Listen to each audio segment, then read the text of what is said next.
Welcome to the beginning of another live Saṅgha. Here we are starting off today. I'm looking forward to our first guests arriving momentarily, and then we'll be doing a show and tell, and then we'll be doing a reading for our Shravana, our listening portion of our Saṅgha. Hello Wellness Through Somatics. Hello Solanum, dear Kayla. Then our middle portion will be dedicated to Manana, interaction, Q&A, and then our final portion will be dedicated to a meditation. The meditation for tonight will be the 7 mantras for the 7 main chakras. Hello dear Isabella. Thank you for your likes. Radhe Radhe, dear Magdalene. User 930. Hello to you and awesome FPS. Greetings, dear Isabella. Hello, Asad. Namaskaram, Ragnhildur. Thank you for reminding me to go live today. I was a little sucked into my Mataji project. Howdy, dear Hosi Marie, or Hazi. If I can pronounce it better, don't hesitate to let me know. But from Texas, welcome. Hello, are we there yet? Uspaldo. And welcome, Fiddle Leaf. Thank you for your likes.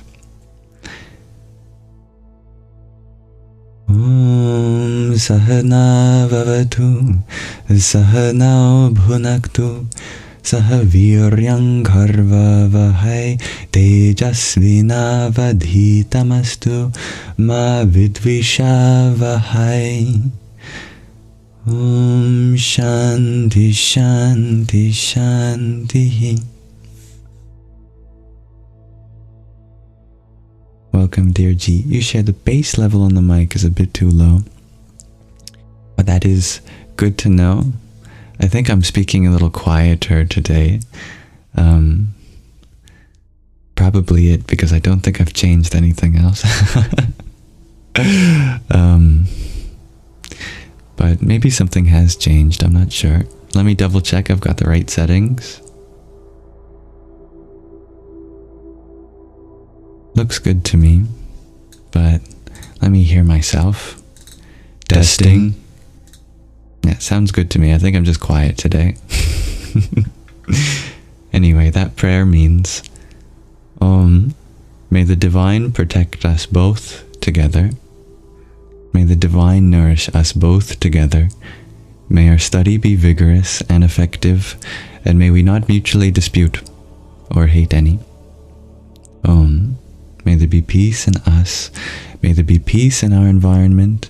And may there be peace in the forces that act on us.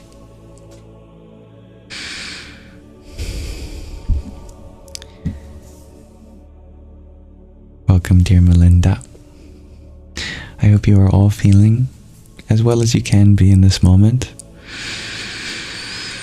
If you can find the parts of this moment that you're grateful for, no matter how rare they may be relative to other parts, this is a wonderful moment.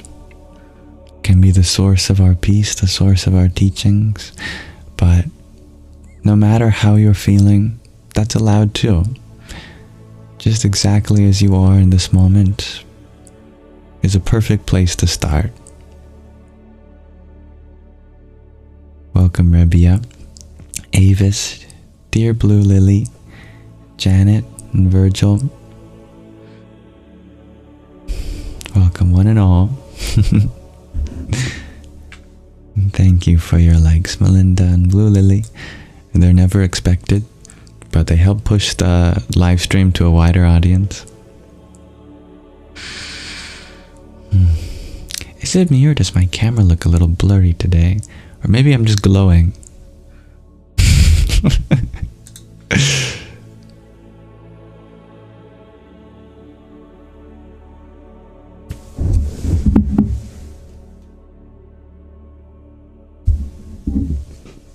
That looks better. I think it was blurry.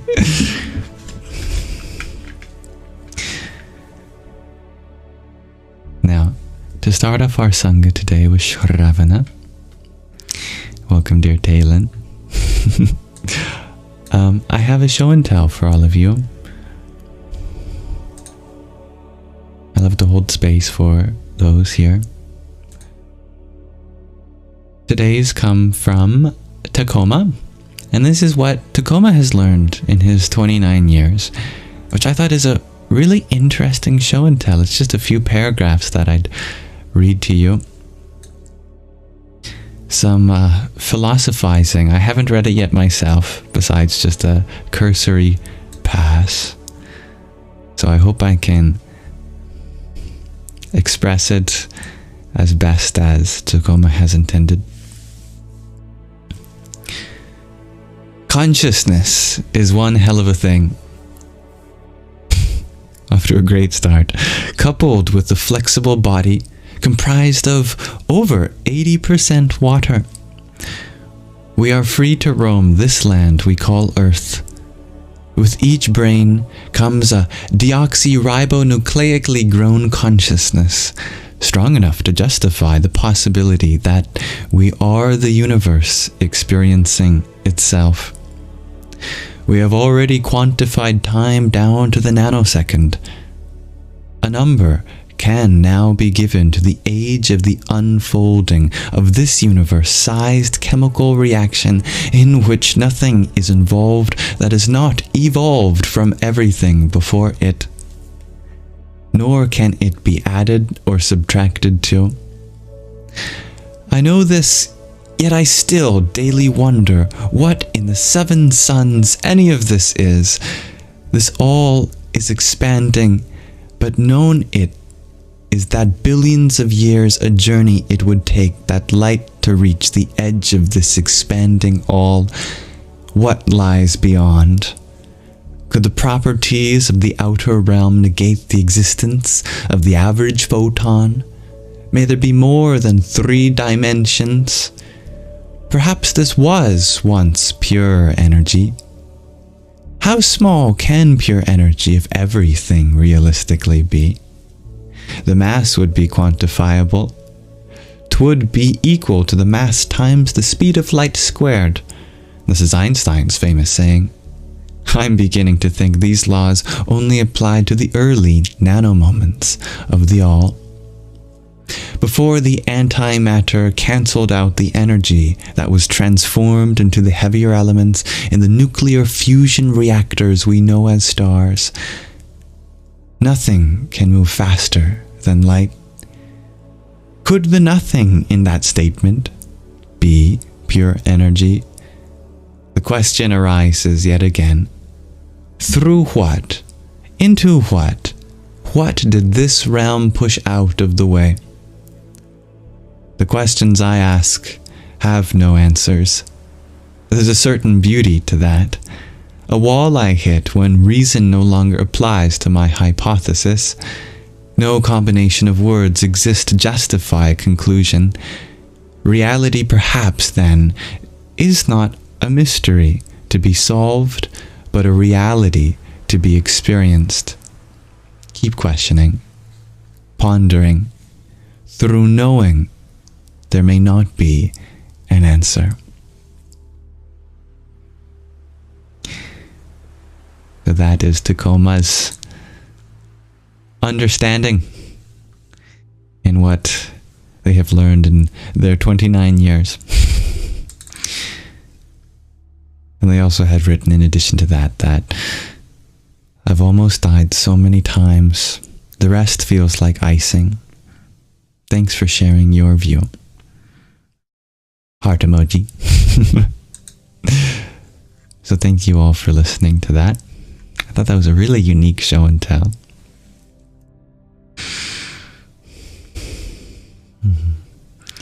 I'm happy that resonated with many of you. Brilliant, dear Blue Lily. I concur. Brilliant is a great description of that. So thank you. Thank you, Tacoma, for sharing. And if any of you ever want to share something of your own, do check out the link tree in the bio. There is a show and tell submission form.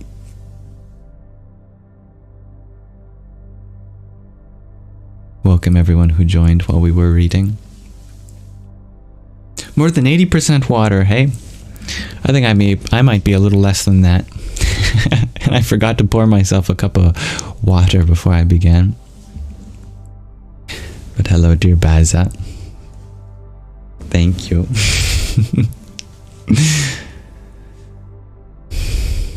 Thank you, dear Anazak, who sent the heart me a few minutes ago. Blessing our Saṅgha. Radhe, Radhe. Good night, dear Mariham.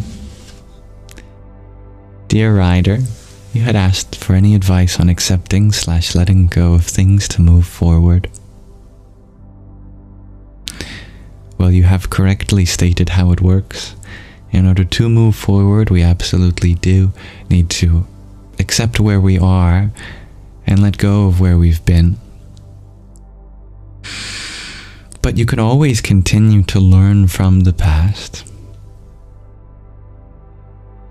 You never have to let go of your ability to reflect on where you have been. The only thing you have to let go of is an attachment to the outcome being the way it might be expected given the past you've experienced. In other words, embrace the fact that anything is possible and that you will be able to make do in any circumstance if you believe in yourself. So maybe it is helpful to think about what you are embracing rather than letting go. You are embracing the fact that you have a most beautiful ability to make use of whatever the present moment gives to you. If you trust yourself in that, nothing stops you from moving forward endlessly.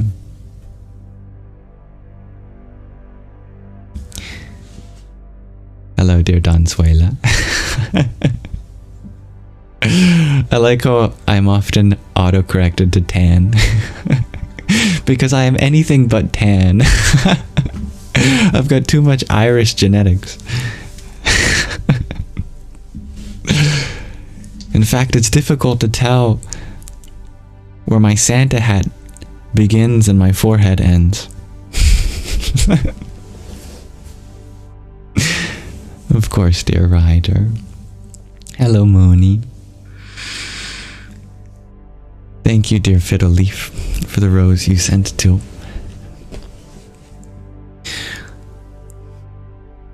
Om Ganganapataye Namaha. Dear maid Jartai Handa, thank you for your team bracelet and heart me too. Om Brahm Bhairvaya Namo Namaha. Dear Melissa, you're wondering, what do I think about these drones? People say this will be an important month for our consciousness. I think I'm missing context. Could you fill me in, dear Melissa? I'm not exactly sure what you're referring to, but I'd very much be happy to know. The second sentence, though, that this will be an important month for our consciousness, absolutely. Well, that's a given. Greetings, dear Mia. And Truth Seeker, thank you for your heart me as well. Hari Om, that's it. Hello, dear Mads. I feel like it was just yesterday that we were talking. I'm doing well. Thank you. How are you? Dear Houston, you wonder if I have thoughts on the spiritual nature of hair. Well, I think you'll find that as you continue on the spiritual path, there's kind of two options. This applies not just to hair, but for everything. You can either let something go, or you can let something grow. You want to let it go or let it grow, depending on the lesson. Many Buddhist monks, for example, they let it go. Many Hindu monks, for example, they let it grow.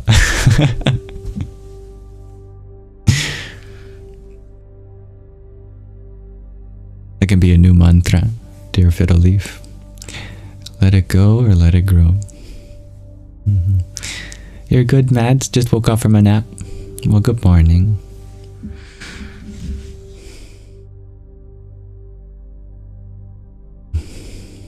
Dear Ria, hello. You share you've been isolating yourself, not going out. Is this bad? Not necessarily, dear Ria. Sometimes you need that time for yourself to process the things that you've experienced, having gone out. If you were out all the time, when would you ever get a moment to be able to process all of the things that you get to see and experience and hear and interact with? Though it sounds cliche, it is all about the balance.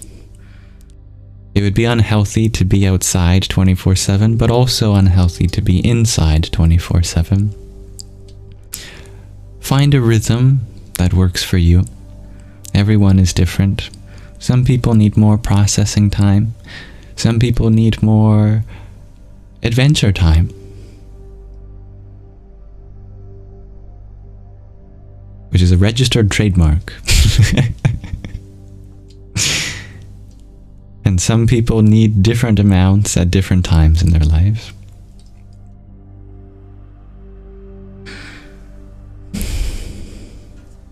Isn't that interesting, dear Dean?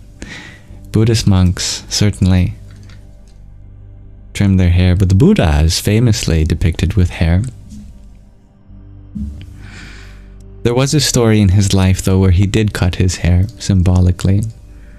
And the first monks did the same that he did, but it eventually, the amount that you trimmed started getting closer and closer to the scalp before it was basically just everything. But the Buddha used to have really long hair when he was a prince.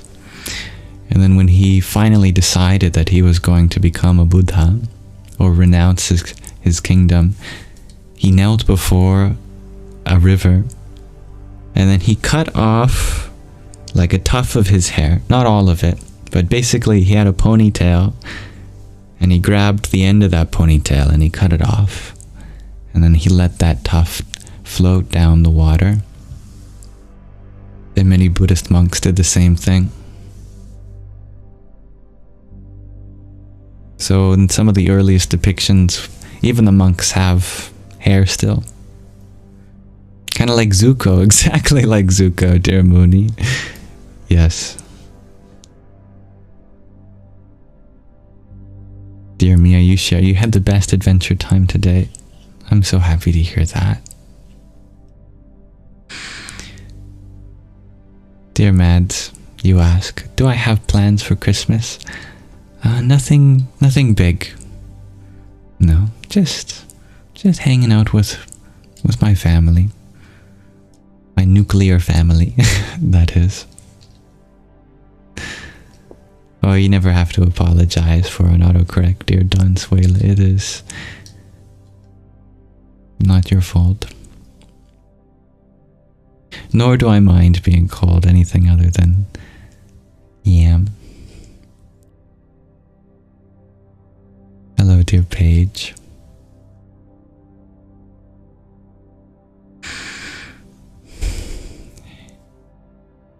And welcome, dear Blue Lily. Thank you for your team bracelet and your rose and a heart me. Om Namo Buddhaya. I'm doing well, dear Paige. Thank you for asking. How are you?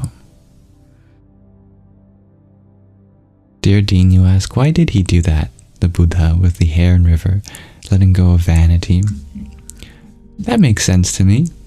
I think there's many interpretations, and that is certainly one of them that is valid. I think it's also related to his kingdom attire. Being born a prince, he wanted to distance himself from that. I think we still do that, especially the feminine. I know a lot of people change their color of hair when they're going into a new part of their life, or even get a new hairstyle. In everyday life, it simply reflects that we are ready to embrace a new identity and letting go of the past.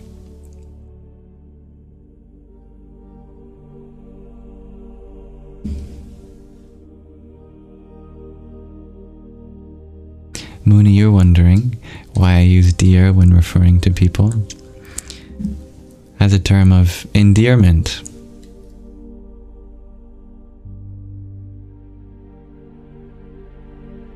Endearment, get it? That's the most correct context that word has ever been used in.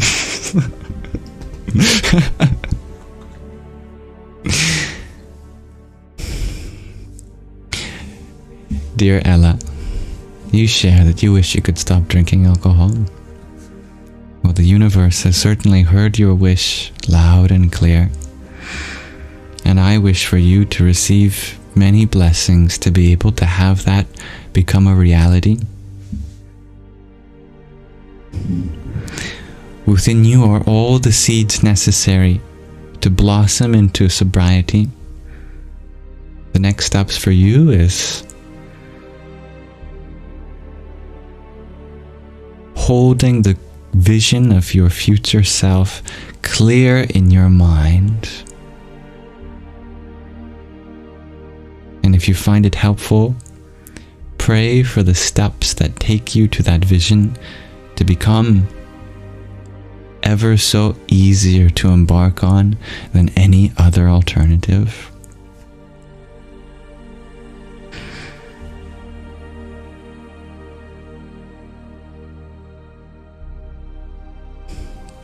Dear Mrs. Pennyapple, you ask, is shaving body hair the same as cutting hair, spiritually speaking? Spiritually speaking, what matters most is the why. When it comes to what you do with your body, which is absolutely your domain, then what matters most is the reason why. If the reason you're doing something to your body is just to fit into other people's worldviews, then the spiritual thing to do is express yourself how you want to.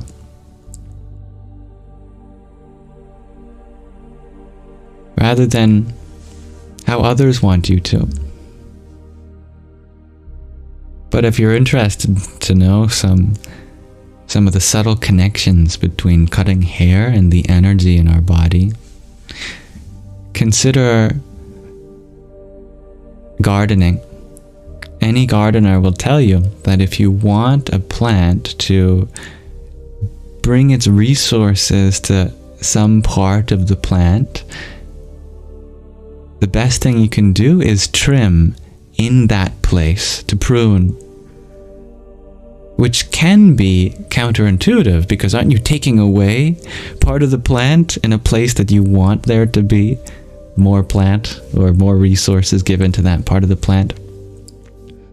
But you can try it for yourself if you learn how to prune a plant, that wherever you start pruning becomes the most healthiest, because it triggers in the plant all of the signals necessary to start bringing energy, nutrients to that part, and it ends up growing a lot faster. Likewise, you can imagine a similar analogy applies, perhaps a little more metaphorically, but nonetheless spiritually, to the hair on our body. Many people, they trim their hair, they shave their head, because our body is energetically aligned such that the higher you keep your awareness in the body, the more capable of a system you engage with, the more advanced. And this isn't anything abstract. Just consider the fact that everything taboo on the human body is lower, and everything revered on the human body is higher. We have a taboo relationship with our feet generally, with our organs of excretion and procreation, with our tummy. But as we get higher into our heart and lungs and vocal cords and lips and nose and ears and eyes and brain, suddenly these organs have incredible connotations and associations to the human experience. So you can imagine that engaging in processes that keep your energy upwards give your consciousness associations with more advanced faculties.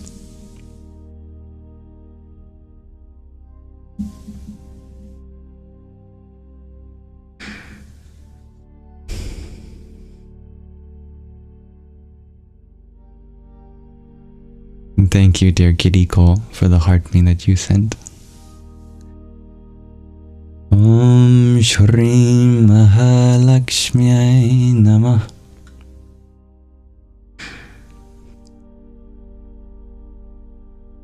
Dear and you share, you missed the yam who used to walk outdoors under sunshine. Tenderness. Well, I'm not sure how that's changed, other than I'm in Canada, and during late fall and early winter, there's not much of an appropriate weather to be going outside. I hope you understand. The reason why I had outdoor live streams is because the weather was appropriate. Right now, it's completely pitch black outside, and almost freezing temperatures. So if you want to be in the sun, you have to wait until the sun's out.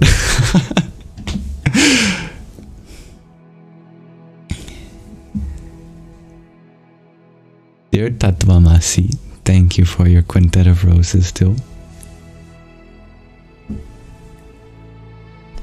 Om Bharam Harmate Namah. And dear Ella, thank you for your pair of roses.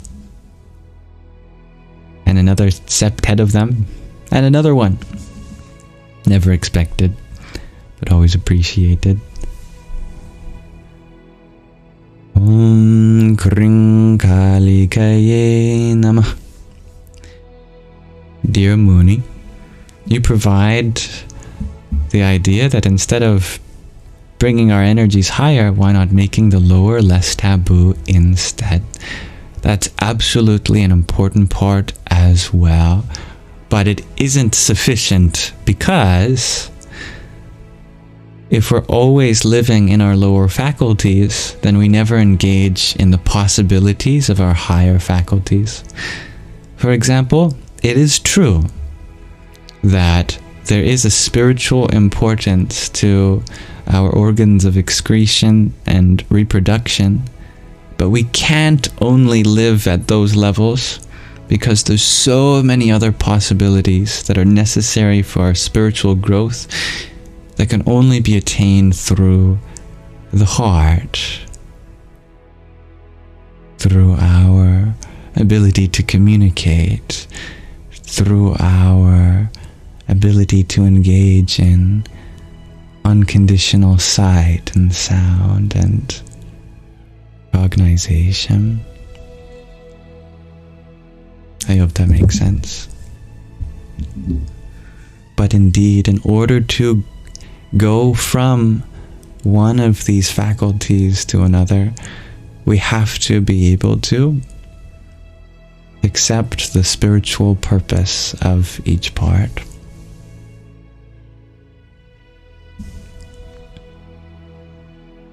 Dear Mrs. Pennyapple, you ask respectfully, am I neurodivergent in any way, as my mind holds so much wisdom? Well, I love to see the correlation between neurodivergence and wisdom. I'm grateful that you find wisdom in me. That is something that you get to see, and wisdom is in the eye of the beholder. I think it's a miracle that any of the things I say even make sense. Anything more than that is definitely a bonus. But yeah, absolutely. I'm very blessed to be neurodivergent, because neurodivergence to me is exactly what it means to move into wisdom that takes you from what's typical into a space divergent from the norm. That's the spiritual path.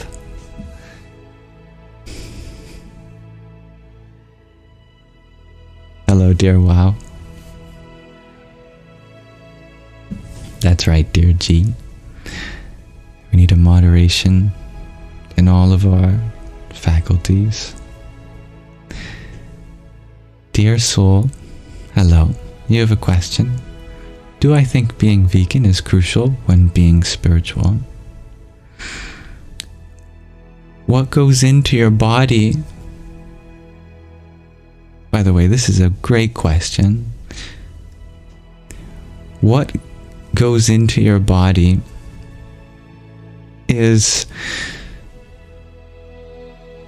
a reflection of how you choose to live your life.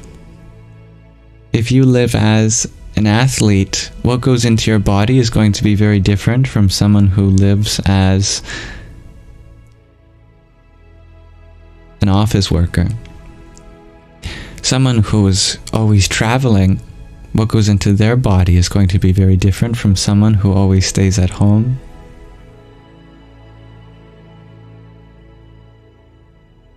I encourage you to get what your body needs based on the life that you live. And when it comes to being spiritual, you'll find naturally that your body begins to prefer more and more simple foods.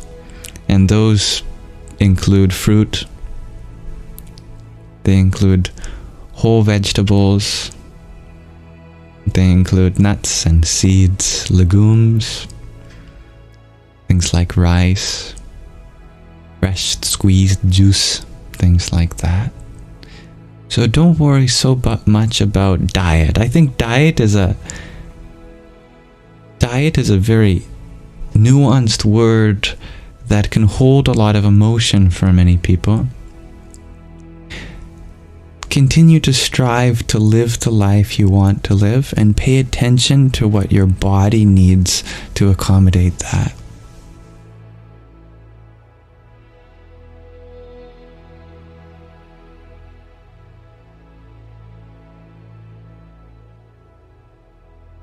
Thank you, dear Sergio, for the trio of team bracelets.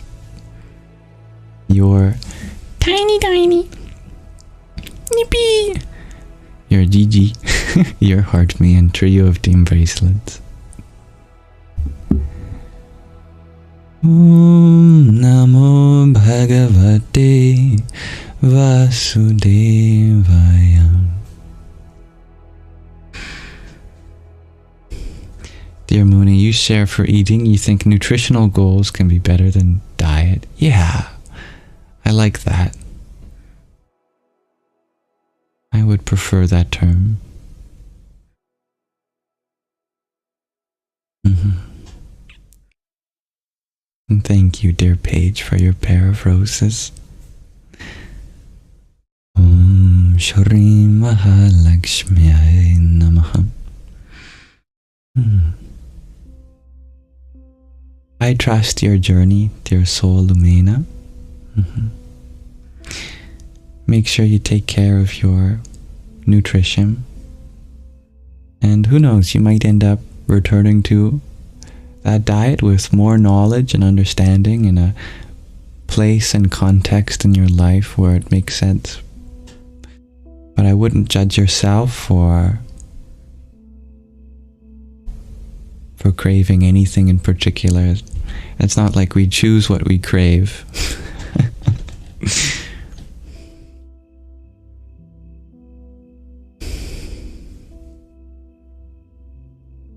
Dear Melissa, you ask, do I think we are here for a predetermined mission as a soul, or do we create it during our life?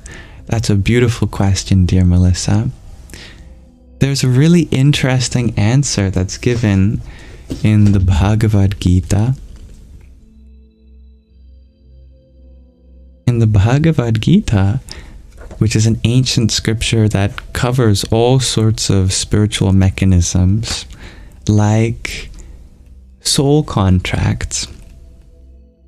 Actually, there's a single verse in the 8th chapter, the 6th verse in fact, that describes in a single sentence how reincarnation and soul contracts work. In a single sentence. Mind you, you have to really meditate on it to unpack a lot of the meaning, but here's that sentence. Whatever state of being one remembers in the end while giving up their body, that very state they will attain because of their persistent thought of it.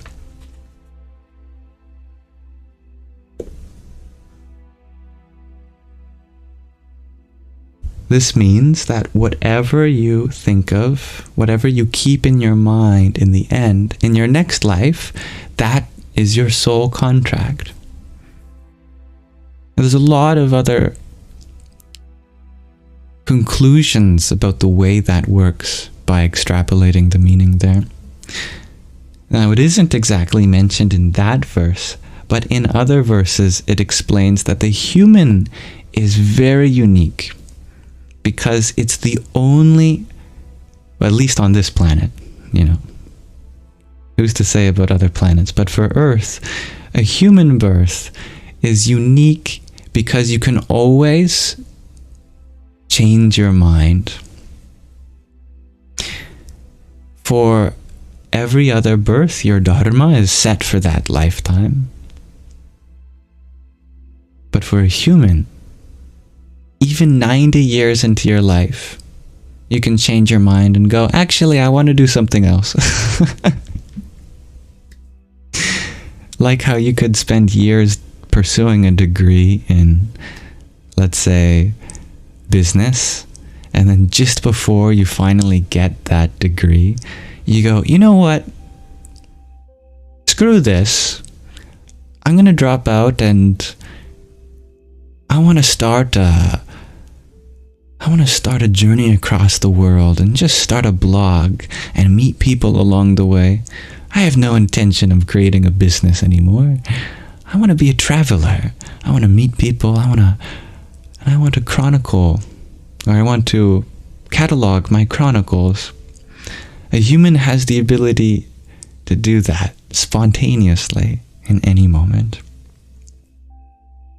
Which means that we simultaneously have a predetermined purpose and the choice to just not do that purpose. You could be born into a family of farmers, and absolutely everything about your life has led you to be the next farmer in your ancestry, in your family, and take over the farm. And yet you don't have to. If you decide that your destiny is something different, nothing is going to stop you from doing something different than taking over the family farm, for example.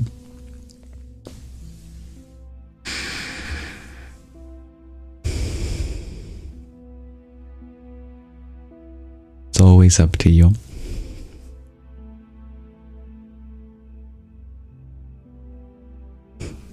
And thank you, the Maniac Mitch, for your heart me. And your 42 TikToks, oh, the number of the answer to life, the universe, and everything.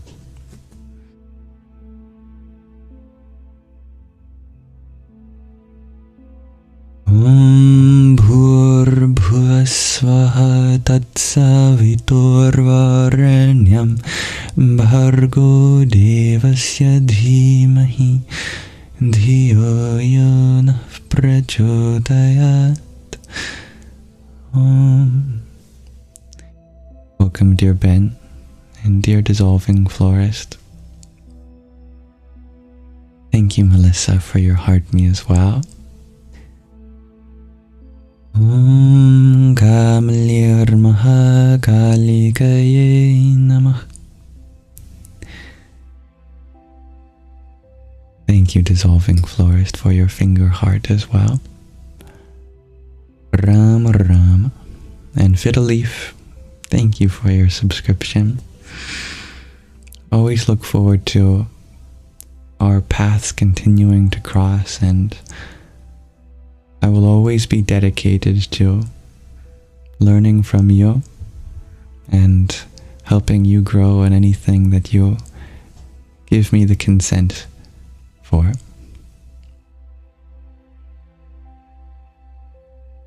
Dear Ben, you wonder, how is the world in Nanaimo today? I'm not sure. I live a little more south on the island than Nanaimo, but I imagine it's probably pretty similar to where I live, and it's windy. It's very windy today. The winds of change are a-blowing. And thank you, Pure Pathetic, for your heart me. Or what was the name we had for you? Pure Possibilities. Pure Potential. Thank you. Om Shri Hanumate Namah. And dear Ella, thank you for your rose. I just noticed your last name is Saṅgha. A beautiful name.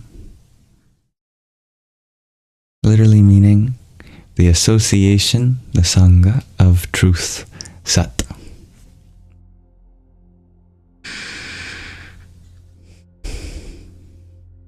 Dear Carol, you share it's windy on Quadra Island today too. Well, it must be windy all around then.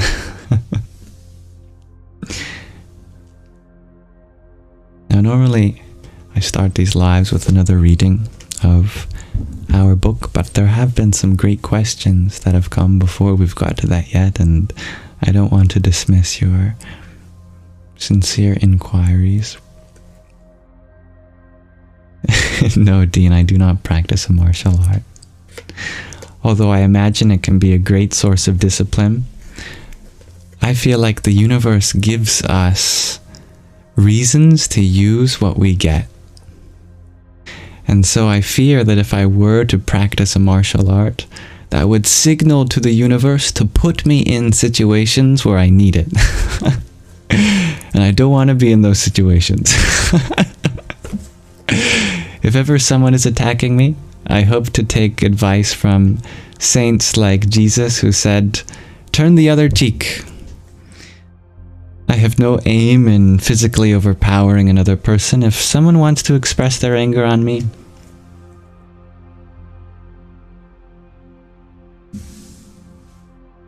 you know, I'd much rather be someone who just takes it. I'll always stand up for others, though.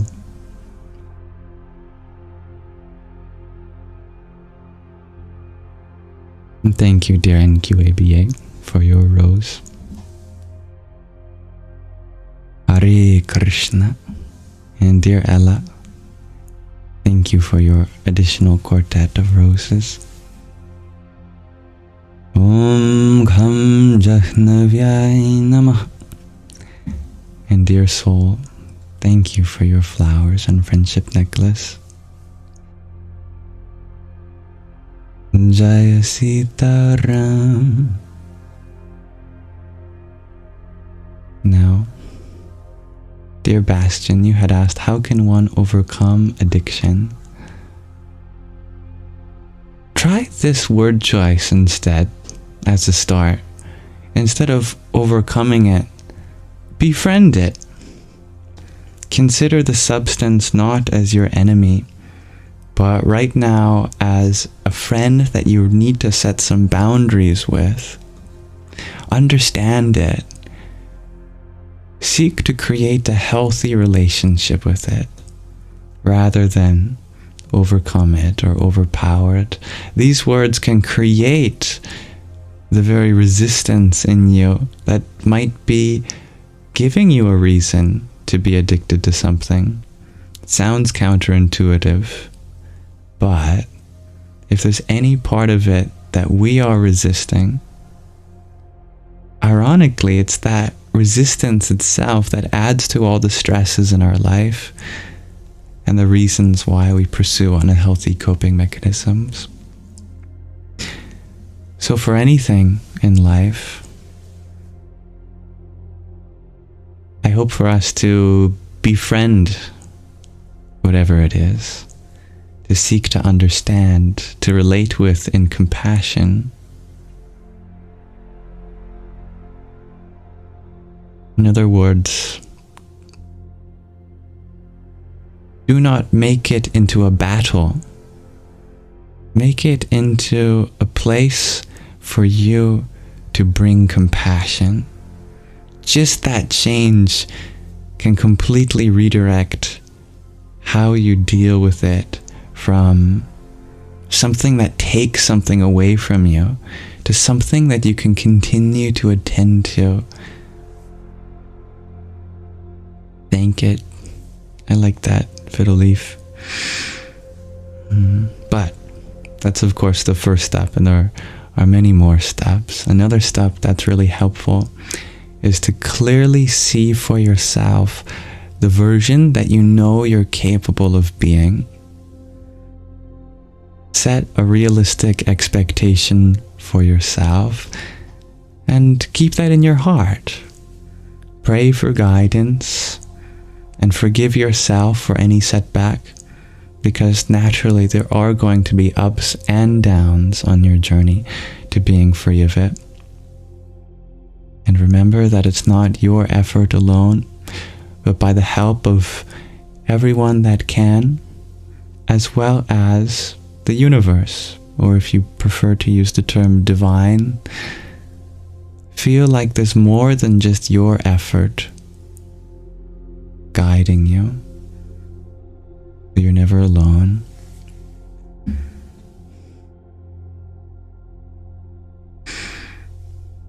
Dear water wind, thank you for your heart me and quartet of roses too.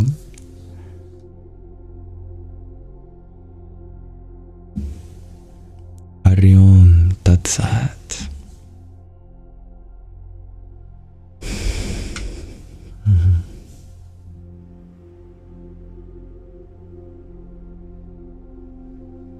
Dear common metaphor, you had asked if I like BC, and do I want to live anywhere else? If so, where? I hope to be happy wherever I go, and I am happy where I am here.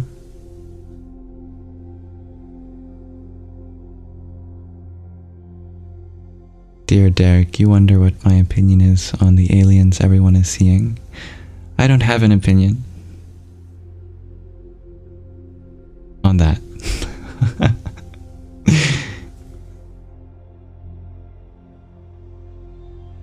But I always like the wonder. If people are wondering, wonder is great.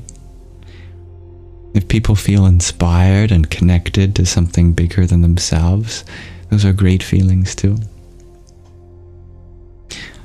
I have yet to experience anything that I'd call an alien per se, but if I were ever, I'd certainly welcome them in the same way I welcome everyone here. That if there's anything I can learn from you, it would be an honor. And if there's anything in my experience I can share, that is equally an honor.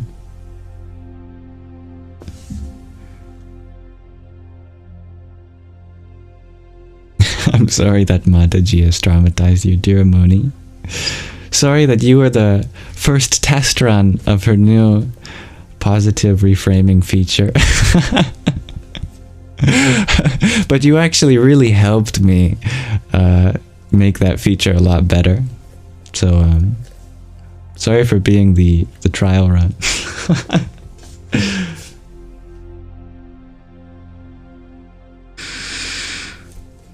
Dear Mrs. Pennyapple, you wonder if I've ever looked into the idea of a flat Earth. I think whatever the shape of the Earth is secondary to us getting along on the Earth. No matter what shape the Earth is, how can we shape our hearts to accommodate each other on it? I know that even if the Earth is shaped like a stellated dodecahedron, or Klein bottle, that clearly there are things that take greater priority right now. Like Mother Earth herself needs a lot of help. She is struggling in her environment. Her natural landscape is being desecrated, and many species are nearing extinction. Her waters are polluted. Those things definitely deserve our attention, no matter what her shape is. Thank you, dear dissolving florist. May you have a wonderful rest of your present moment. Yeah. Maybe what's more important is creating a round heart rather than having a flat heart. I like that, Dean.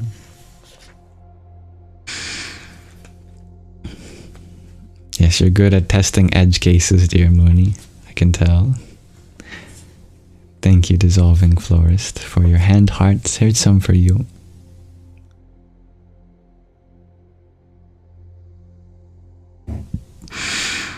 Om Namah Parashaktaye.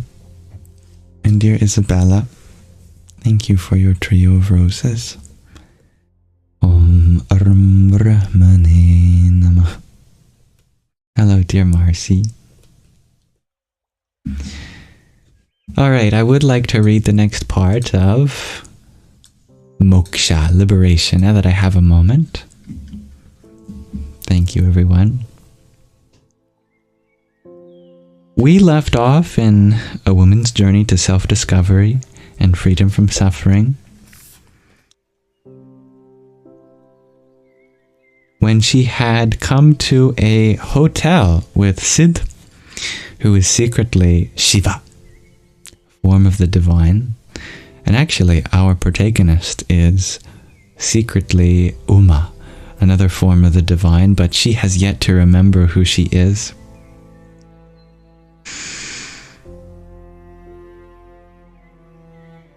She was greeted by the hotel clerk, who was talking about how the ancient philosophers and sages of India were well aware of some of the realizations of modern physics.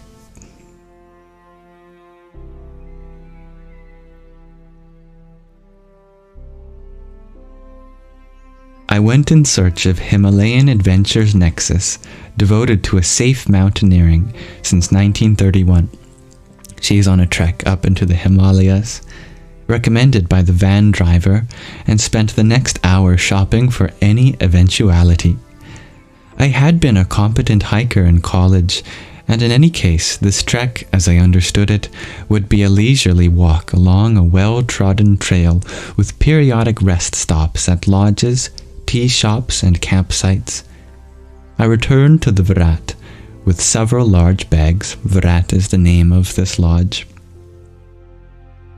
During our dinner of harmless yogic fare of boiled vegetables, brown rice, and ginger tea, I brought up the manager's absurd claims that the sages conducted thought experiments and had the math to prove their theories. They might have, Sid said. I let out a derisive snicker. Surely you're not taking him seriously. The sages had a wide range of knowledge, he rejoined. For example, they most likely did not perform surgeries per se, but they did know the exact workings of the human body. They had to have been known. Otherwise, how did they, 5,000 years ago, conceive of Hatha Yoga, which requires intimate knowledge of musculature, nervous systems, bone structure, the organs, etc.? I prefer the scientific approach, I said complacently. Theories are postulated, then proven. Posit a proposition and verify by experiment. No theory accepted until proven. Night night, dear Mooney. Until disproven, he said. Mr. Joshi approached and regaled us with the marvels of this little town where pujas, worship in the temples, went on 24/7.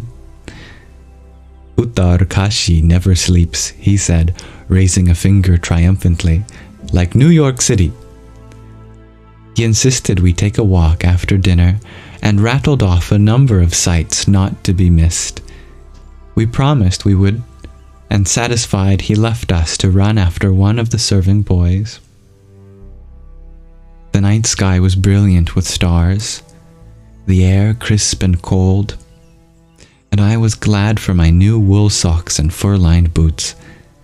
The famous Vishwanath temple, touted by the incomparable Mr. Joshi, was surprisingly modest. Unlike the immense stone temples of Madurai and Chennai in the south, this was a plain alpine structure with a peaked roof and a scattering of tracery. The linga, a symbol of Lord Shiva, dedicated... Not sure how my brain made up the word dedicated. I don't think it's in the sentence. The linga, symbol of Lord Shiva, indicating generative power, was reputed to not be made by human hands, but installed by the Lord of the Cosmos, Shiva himself.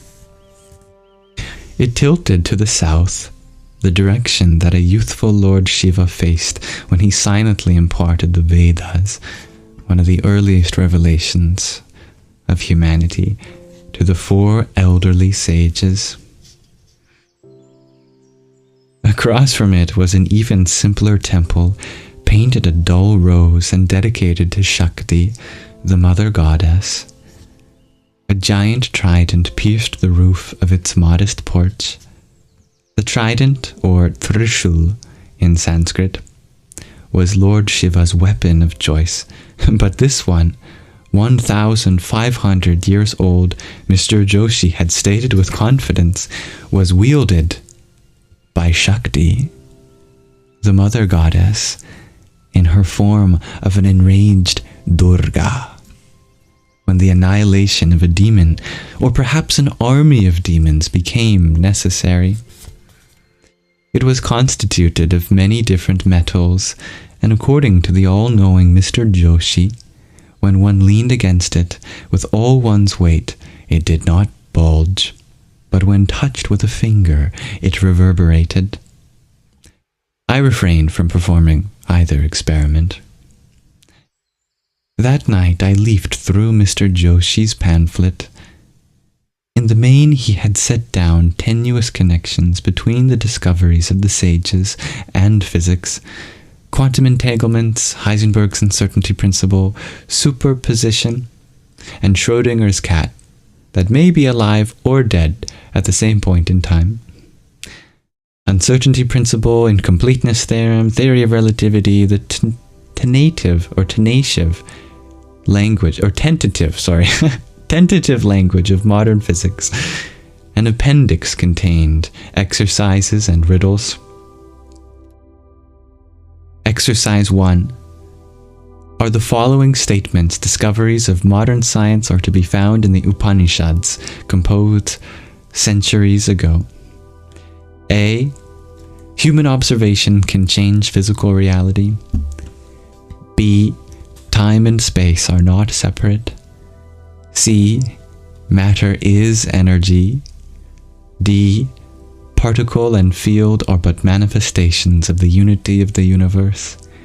E. manifested energy manifests itself and then becomes unmanifested as a perpetual vibrant process. F. Conscious observation is required to bring anything and everything into existence. G. Parallel universes are possible. H. Macrocosm is in microcosm, and microcosm is in macrocosm. And I. Past, present, and future are one. I nodded off and was immediately gripped by a force of pure, fantastic energy.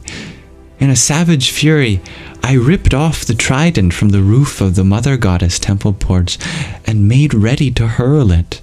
But before I could send it flying, I was jerked awake by the clanging of bells from the ashram next door.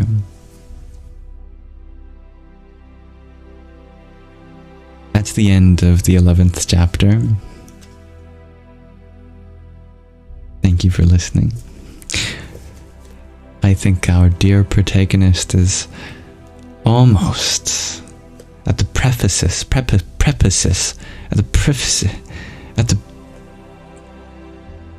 at the beginning of her journey in unlocking her true identity as the Divine Mother of the universe. The precipice.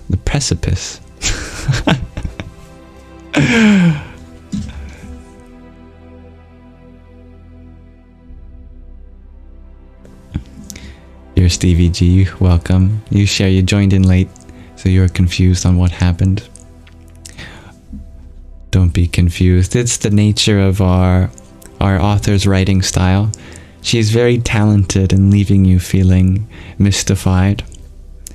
What matters most is not the context to her words, but the meaning that you feel when you hear them.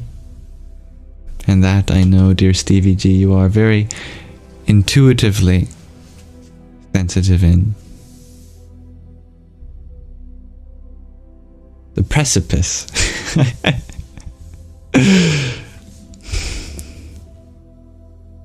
Thank you, dear Marcy. Oh, I'm delighted that you enjoyed the book, dear Mia.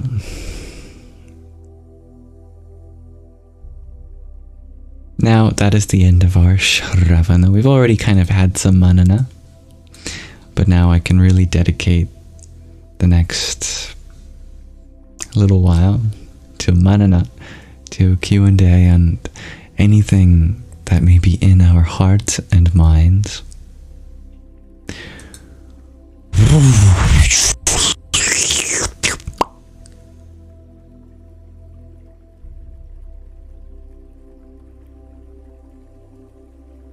Thank you, dear Romy, for your friendship necklace. It's nice to have you here again.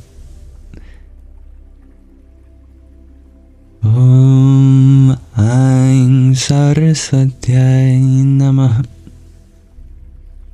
Hello, dear Meow. And good evening, Mia. Oh, we have multiple Mias. Now, how shall I distinguish between these? Well, one Mia has a capital M, and another has a lowercase m.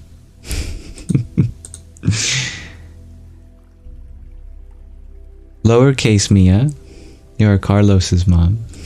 Oh, well, I like how you identify as a mother first and foremost. But I was going to say that your username is Mia, so I can just call you that. I can elongate your name. But capital Mia, your username is Mystica Mindscape. There's Mystic Mia and Mother Mia. Or Mother Mia.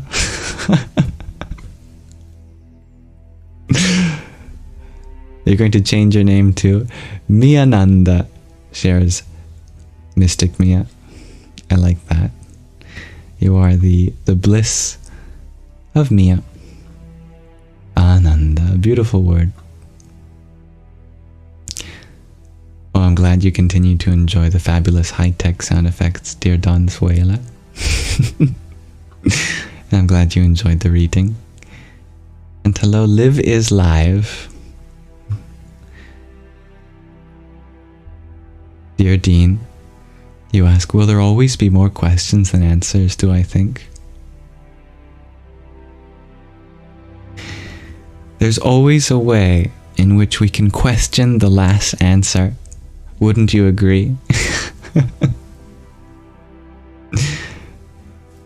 Thank you, dear Megan. Glad you love the hat. Dear Stevie G, you ask, is animal testing really worth it in the best way? Well, that's a very big ethical discussion, and I imagine that we have a wide range of views on the subject represented here. This is something that I could certainly be more aware of myself. I'm happy to explore this idea live with you. Of course, if the testing causes harm to the animal, then that is absolutely something we should always consider. I think it's really helpful to consider the principle of Ahimsa, which is the first yama in the 5 yamas, the ethical principles in Patanjali's Yoga Sutras. Perhaps the most accurate translation one can give for Ahimsa is least harm. It's often incorrectly translated to non-violence, but there's many things that we shouldn't do that are not necessarily violent, but could still apply Ahimsa to. And there's also things that are going to inevitably be harmful in some capacity, and so we have to choose between the lesser harm. I definitely note, I can't speak for the entirety of scientists worldwide and their practices. I'm sure there's always going to be a spectrum of different practices, but certainly the ideal is that the practices cause the least harm. That it would cause more harm to not discover what the effects of something would be for humans, for example. But we should absolutely consider the harm done to animals as well in the equation. That shouldn't be ignored just on the basis of the fact that it supports humans. Animals also deserve a chance to live the best life that they can too.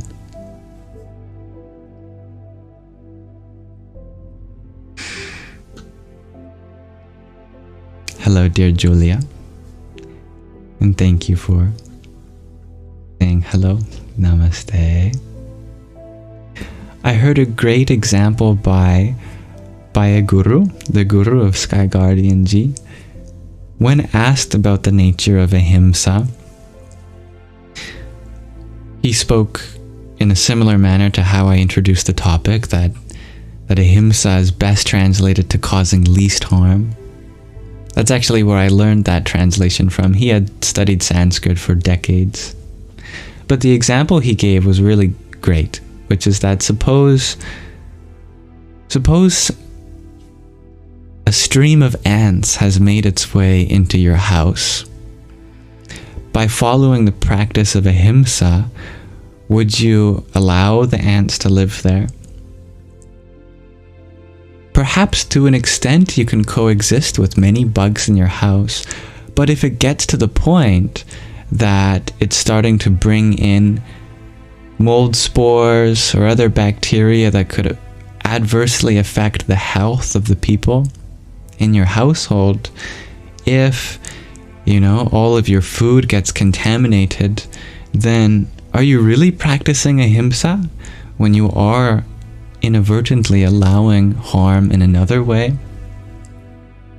So there should be some kind of balance to be had where you consider both the animals' right to live, but also humans' right to continue to live in the most healthy way possible as well.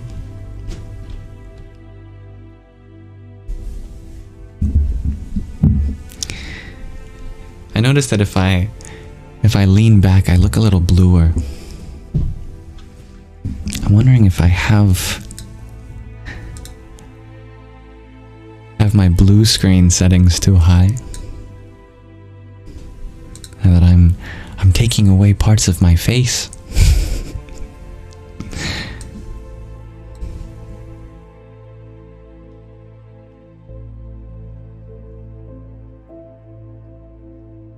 No, I think it's just something else. Anyway, not priority.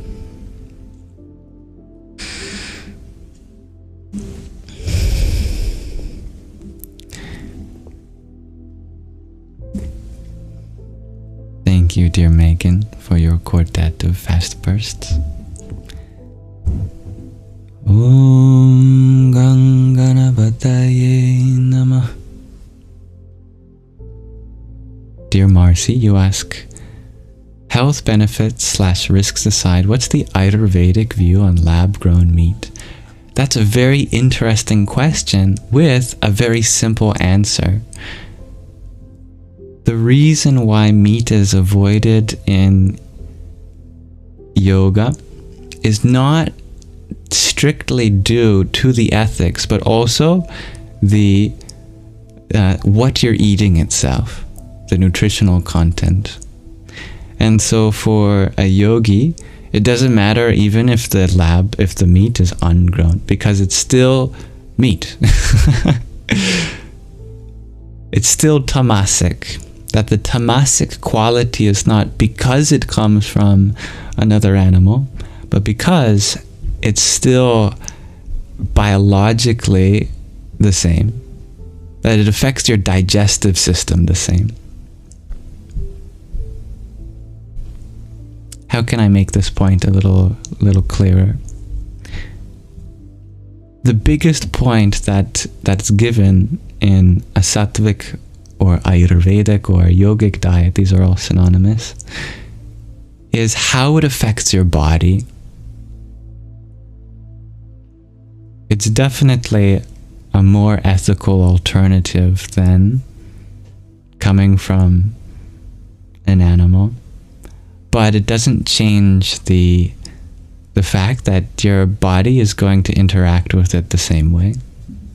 Your mind interacts with it differently, but your body is going to still experience the tamasic effects because it's still genetically, it's still animal DNA, it's still animal protein, etc.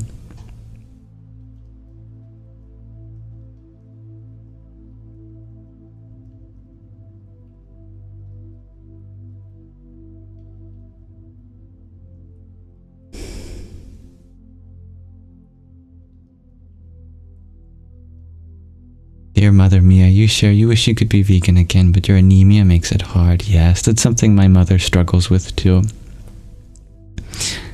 My mother has tried every possible alternative you can to get her iron up. She's worked with many doctors and specialists and compounding pharmacies and making sure that the other nutrients aren't impeding her iron absorption. Actually, the reason that she loses so much iron is because she has something with her ovaries. I won't go into the details of my mother's health because I'm sure she wouldn't want me to. But it's a problem she has with her ovaries that ends up making her moon time, so to speak, very, very heavy. And she's even trying to get blood transfusions to increase her iron up, and her heart stopped. And the multiple times that she's got an iron transfusion, her heart actually stopped. I'm so blessed that she's still alive today. They're able to restart her heart each time. So unfortunately, the only way that she is able to get her iron levels up is by eating meat. And I'd much rather have a mom in my life than a mom who were to pass away due to, swerving into oncoming traffic due to really low iron levels or whatnot. So I completely understand that there are some things that may require a person to get what they need from animal products before they discover something that works for them. All about the balance of causing the least harm.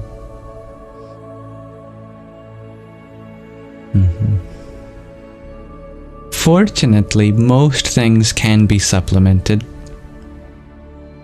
Actually, one of the hardest problems of being vegetarian or vegan is not what you get exclusively from animal products, but because our soil quality is a lot worse today than it is many years ago, that the concentration of nutrients in our soils due to mass farming and things like that have unfortunately made a lot of vegetarian food a lot less nutritious.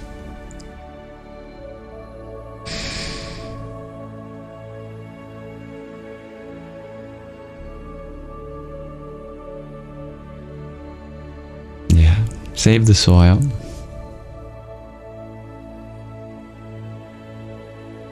Thank you, dear Linda Lo.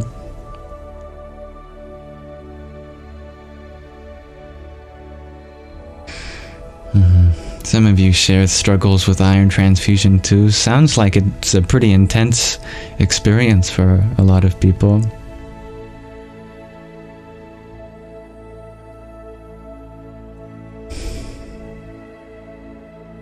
Dear Don Suela. Very true. It's important to eat a lot of fresh, colorful foods.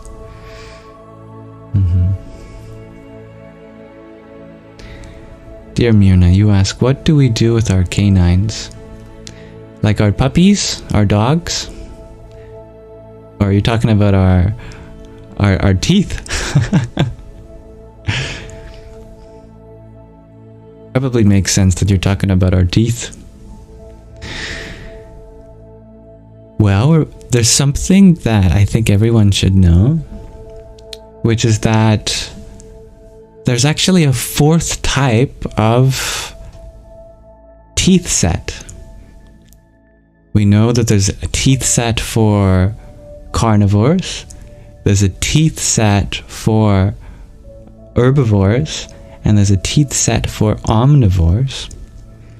Many people believe that human teeth is omnivore teeth, but it's actually a fourth category. Most people don't know, but the fourth category is something called a frugivore. And much like other primates, humans are frugivores in nature. We're the only group of species that craves sugar. You may know that many other species don't crave sugar, and that includes omnivores. We have the ability to digest other things, which has been used for survival situations. But if you look at various metrics like what kind of teeth you have, what kind of digestive tract you have, and you compare it to other animals, humans are most closely frugivores. Which means that we're a fruit-eating species. We love our fruit.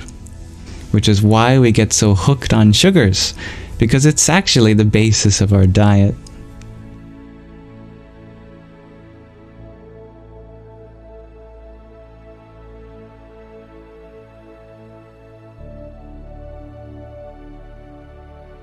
And a lot of fruit has, of course, we've bred many fruit to have lots of soft, tender insides. But if you go back only 100 or more years, the kind of fruit experience you'd have would be very different. Actually, the word flesh originally came to apply to fruit content too. But now it's used just for meat. But it was at one point entirely accurate to call what's inside a fruit flesh too.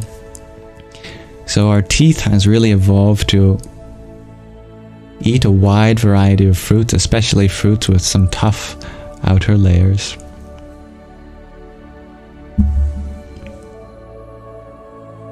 That's why at the very least it's important to increase the amount of fruit we get in our diet.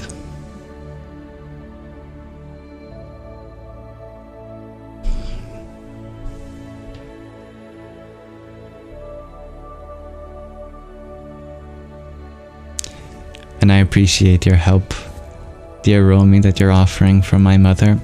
She has a lot of great help in her life medically.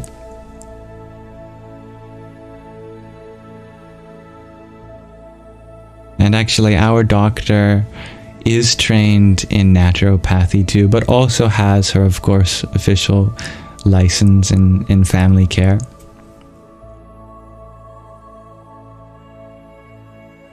And when things don't work, she recommends my mother holistic alternatives too.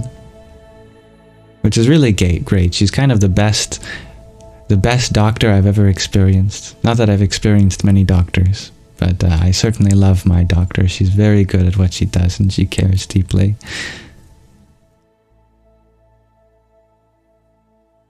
Yeah, you've never heard that name before, dear Rhiannon. I'm not exactly sure why it's so uncommon. Maybe it's a psyop. But yeah, humans are most definitely, in my opinion anyway, frugivores. Primarily. Which is that we get the bulk of our nutrition from fruits.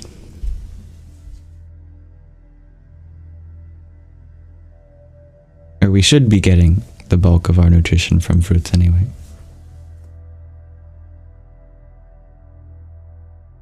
And thank you for your healing love to Mother Moon, dear G. You like pineapples and bananas, dear Crossfires? Me too. Strawberries too. Yeah.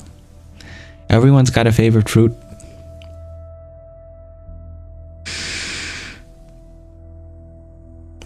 Dear Ella, you sure fruits, does that mean like any seed bearing, like cucumber? Exactly. Yeah. Exactly.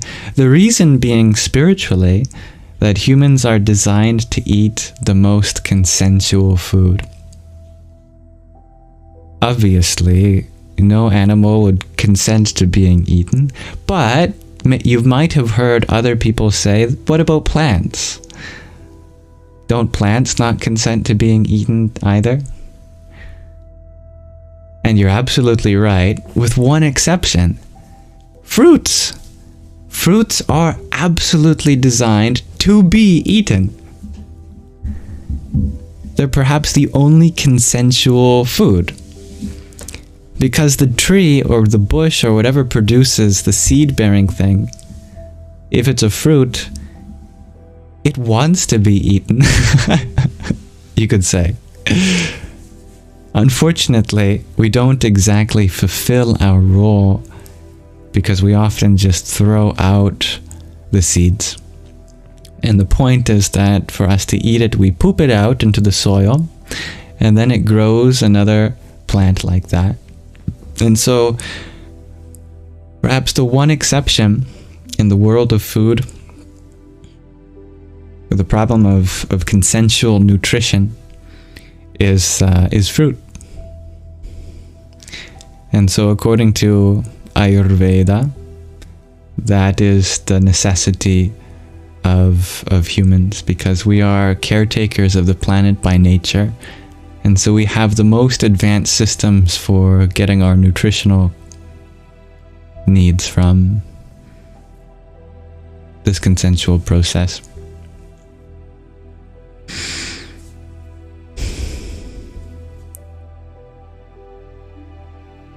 So no potatoes, asks dear Mirna. No yams?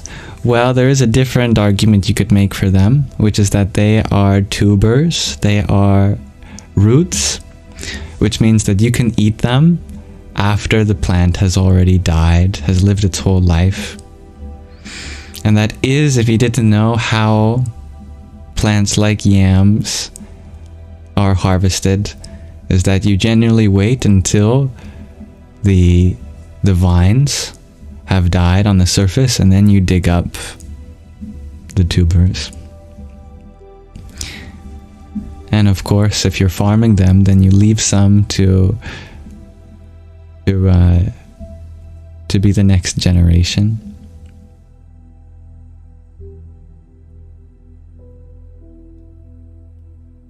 But the basic principle is that you don't take away from the possibility for any life form to live its full life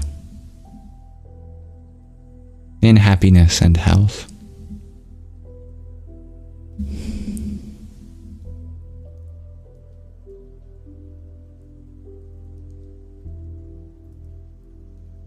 And thank you, dear Scott, for the rose you had sent.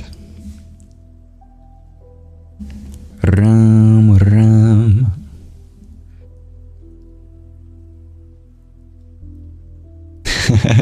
You have changed her name to Miyananda.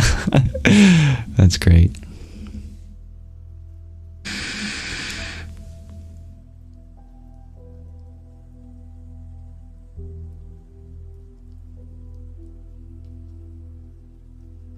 Yes, that is true, dear G. In our evolution, fruit is found mainly by the equator and a few latitudes north and south. However, when our species migrated to colder climates, the options of fruits decreased, so some had to evolve to the other energy sources. That is right.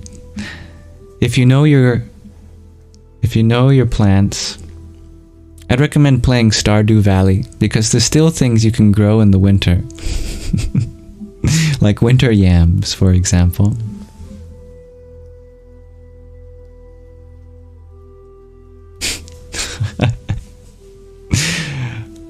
You want pomegranate now, dear Sargam? Me too.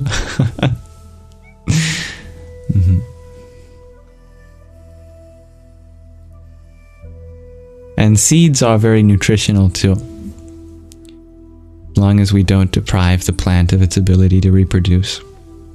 Obviously. You're playing Stardew Valley now, dear Art of Sleep. Well, your energy must have infiltrated this space. I shouldn't use the word infiltrated, because more like naturally permeated the space and inspired these words.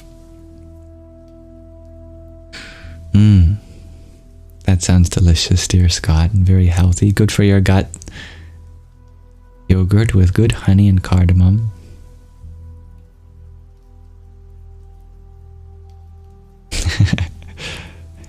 I beat you to saying permeate. No, it's because you already permeated me with the word.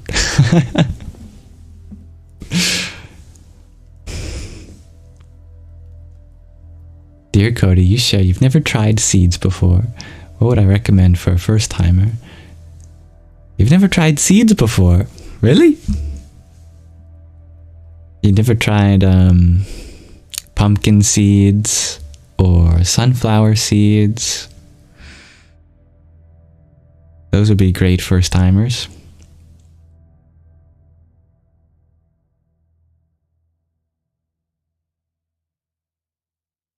I feel like I'm forgetting some other good seeds. Tahini is technically a seed, shares Fiddleleaf.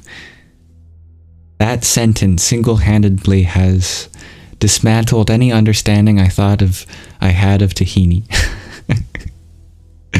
Chia seeds, sesame seeds.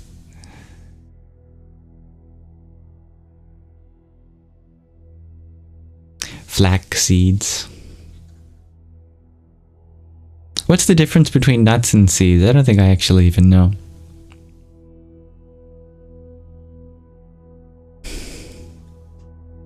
tahini is endless, shares Leordati. What an ominous sentence.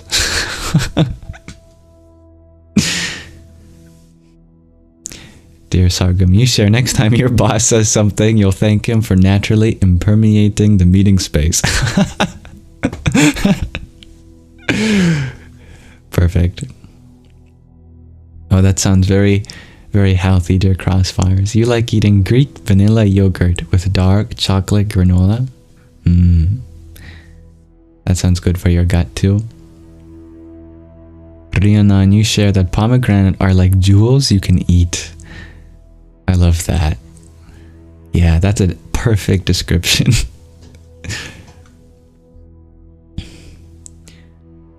Leordati, you share in Hebrew, Tina is like a prayer. Oh,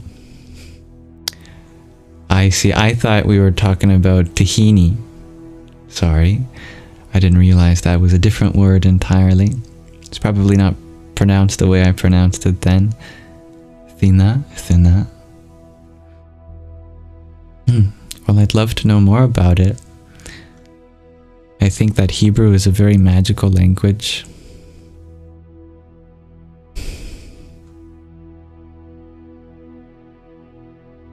Dear Stevie G, you share that you're a cashew kind of guy. How casual of you. Casual.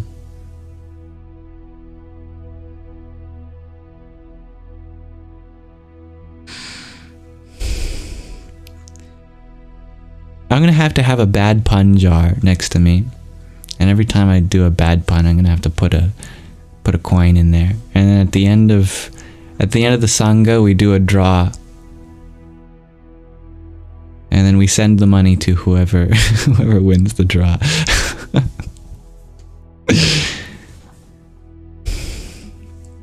Dear Ella, you wonder if I have French ancestry. Not that I know of. Dear Ella.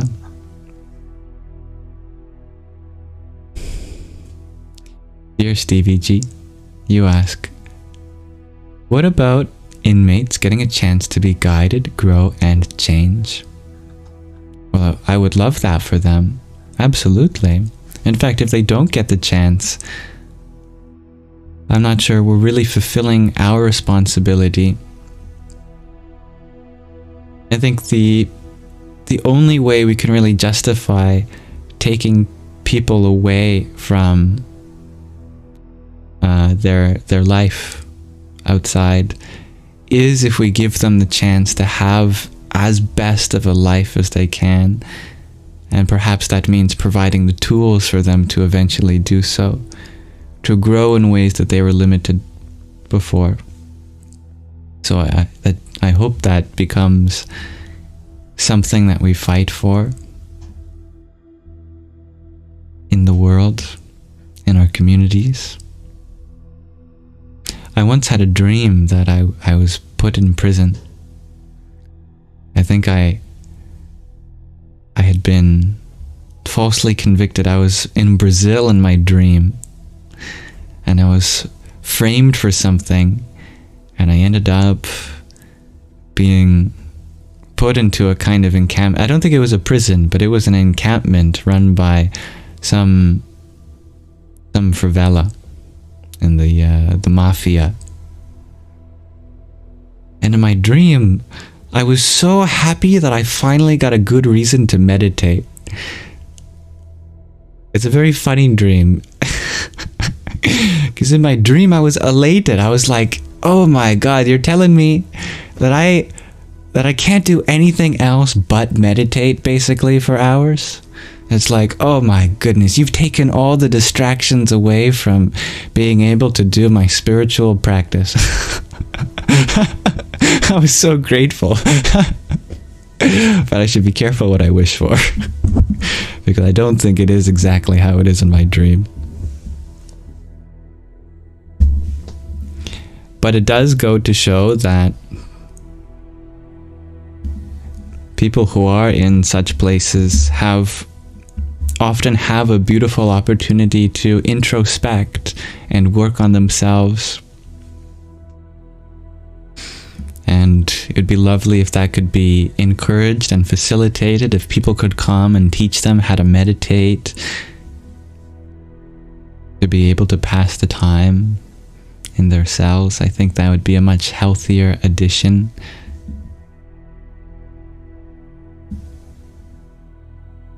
And a start to a lot better change in general.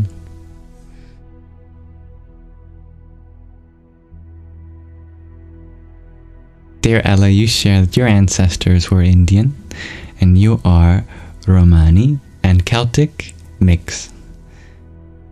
Thank you for sharing, dear Ella. You sound like you come from people of many mythologies and storytellers. Now, I haven't been in India to answer your second question. Physically, that is. But my heart is certainly exploring the tapestry of experiences across their land and culture.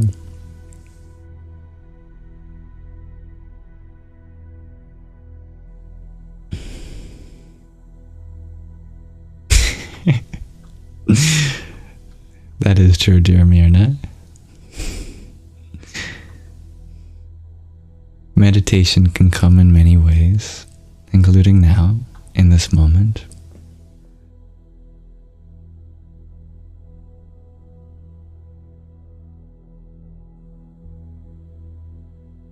Now, dear Mia Ananda, you ask, how do I form wishes to not face the consequences of be careful what you wish for? That's a great question. In general, I would not worry because the divine knows what's most important to you. For example, I have no fear in saying, I wish the divine would stop my heart at this moment. Because the divine knows that that's not actually what I wish for. Deep down, my heart wants to continue beating. And just a passing thought, even if it gets expressed out loud, is not going to signal to the universe that you are seriously considering such a terrifying possibility. Remember that the divine is seated in the heart of your heart and knows your true intentions. That said, we still have to be careful about the things that we seriously wish for. If we seriously wish to cause harm, we have to be really careful with that. Now, of course, the divine is also not going to just automatically grant wishes for people to cause harm. If that were the case, I think you'd hear a lot more stories of people exploding. What's the word for that? There's a term for that. Self-combustion. Spontaneous self-combustion.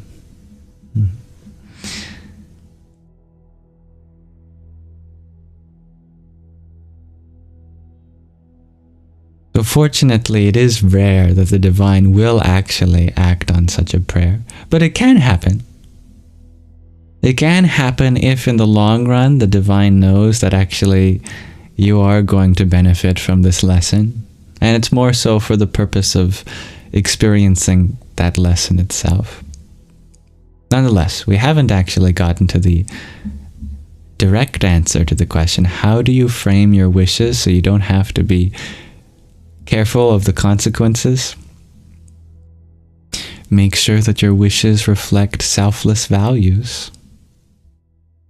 Make sure you wish for things that positively benefit not just yourself, but everyone.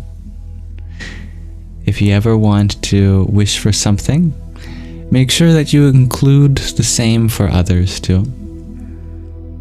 If you want to pray for good health, you can say, "Oh Lord, I pray that you give me and every sentient being in the world all the health that they need in order to live the happiest life that they can."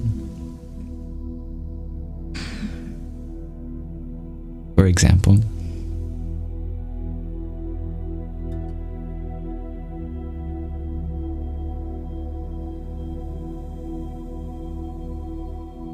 I seem to have started a conversation about spontaneous self-combustion.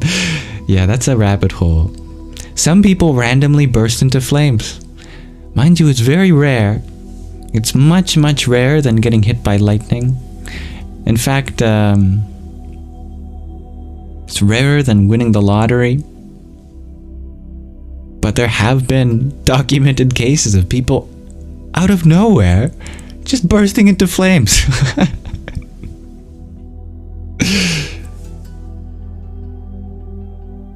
It's actually not that funny, because people do unfortunately pass away from that, and people grieve their loss, but the concept itself is absolutely ridiculous and you wouldn't expect it. There are many theories, but anyway, that's kind of outside of the scope of this discussion.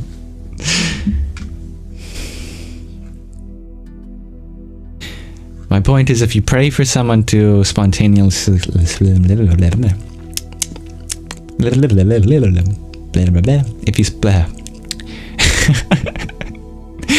If you pray for someone to spontaneously self-combust, they're probably not going to. There are some rules, it seems, for what prayers get granted.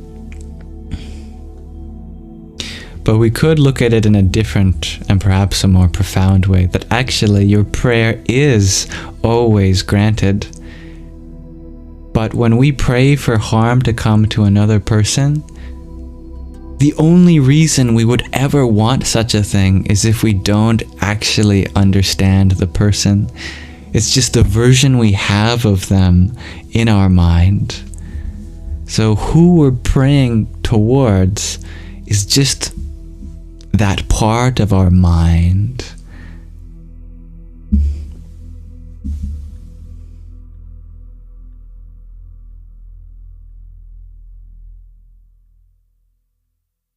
I have not read that, dear Waterwind. Good windy evening, dear Andy. It's very kind of you, dear Valley Wings. I definitely don't have the qualifications to be a minister. But you can certainly consider this live stream your digital alternative. Ah, you beat me to it. Exactly, dear Sargam. Everyone is a reflection of ourselves. So if we hate someone, we hate ourselves. Exactly. It's a very efficient mechanism, isn't it?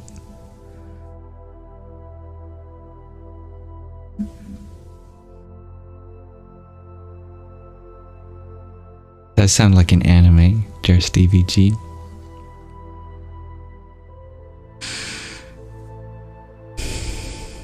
It's probably a good argument for religion. See, that person was a sinner. They defied the commandments, so God burst them into flames.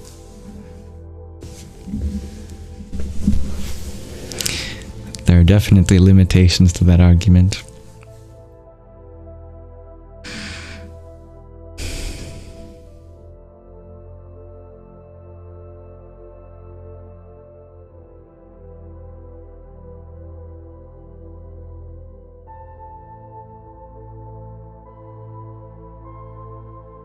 Dear Waterwind, you're wondering if I've heard of Project Gateway, aka remote viewing.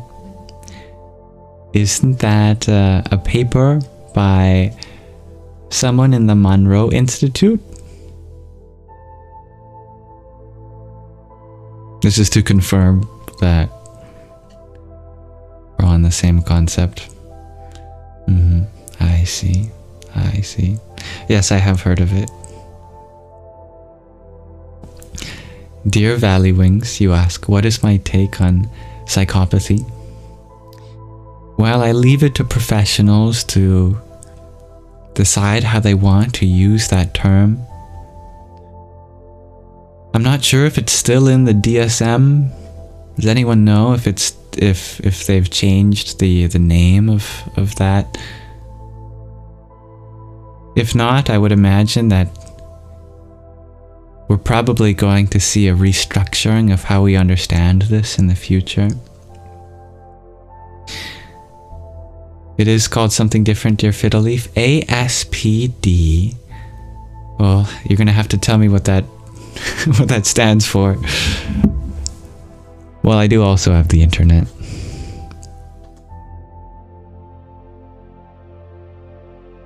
Antisocial personality disorder. I think that's a much better term. I'm very happy to hear that. Yeah.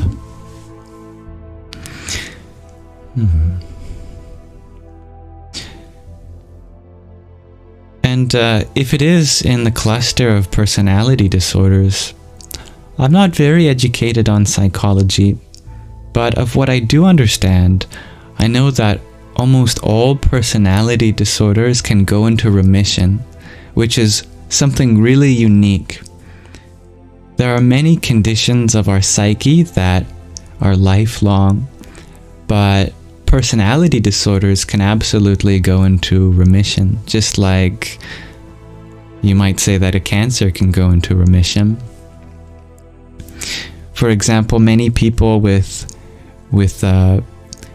borderline personality disorder, after years they no longer fit the criteria. After lots of therapy, especially I think DBT really works for that. Dialectical behavioral therapy, I remember learning. Other kinds of therapy, for example, many people with NPD, narcissistic personality disorder, still in the cluster of personality disorders.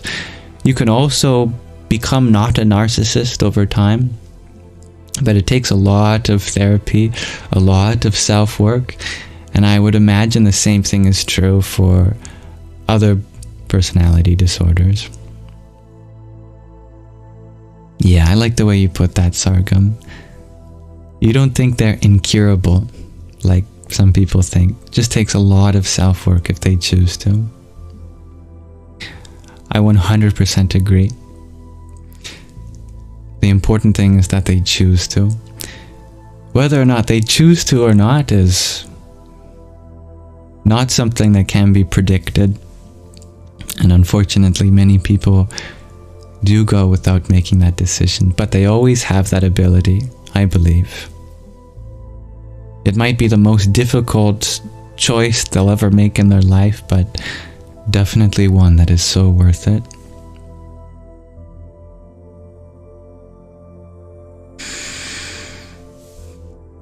Is that a cluster B, dear Fiddle Leaf? Thank you.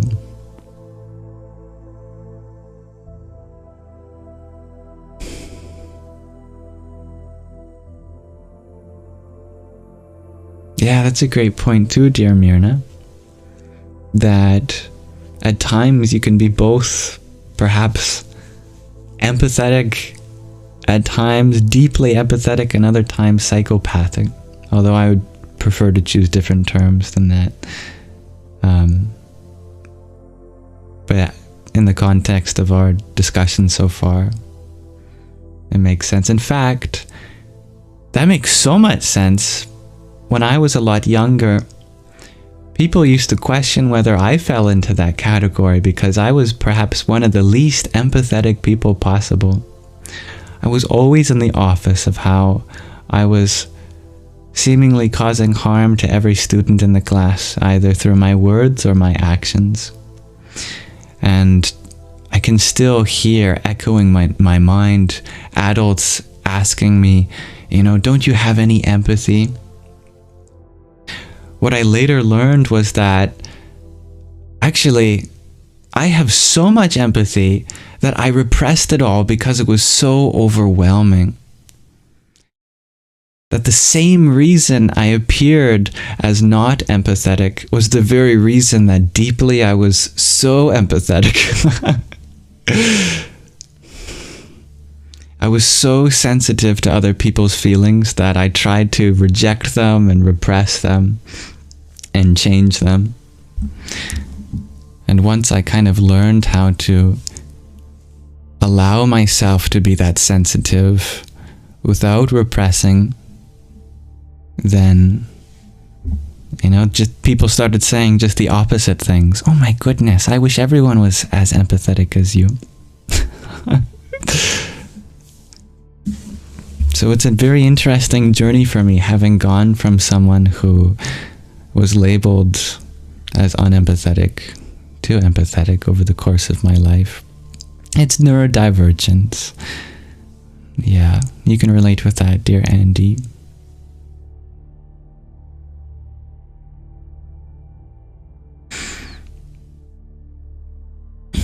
Thank you, dear Ostlending, for the tiny that you sent. Yippee! So speaking from experience, that makes a lot of sense, dear Myrna. And I would imagine that's relatable for many other people too.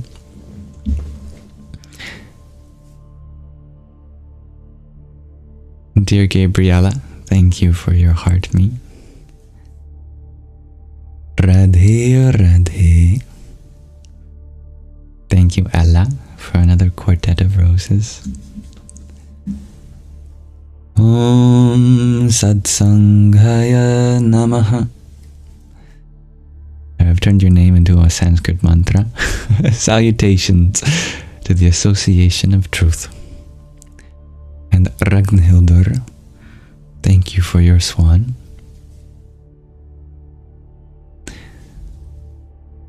Om Dhryambakam Yajamahe Sugandhim Pushti Vardhanam Urvarukam Iva Bandhanan Mrityor Mukshiyamamritat.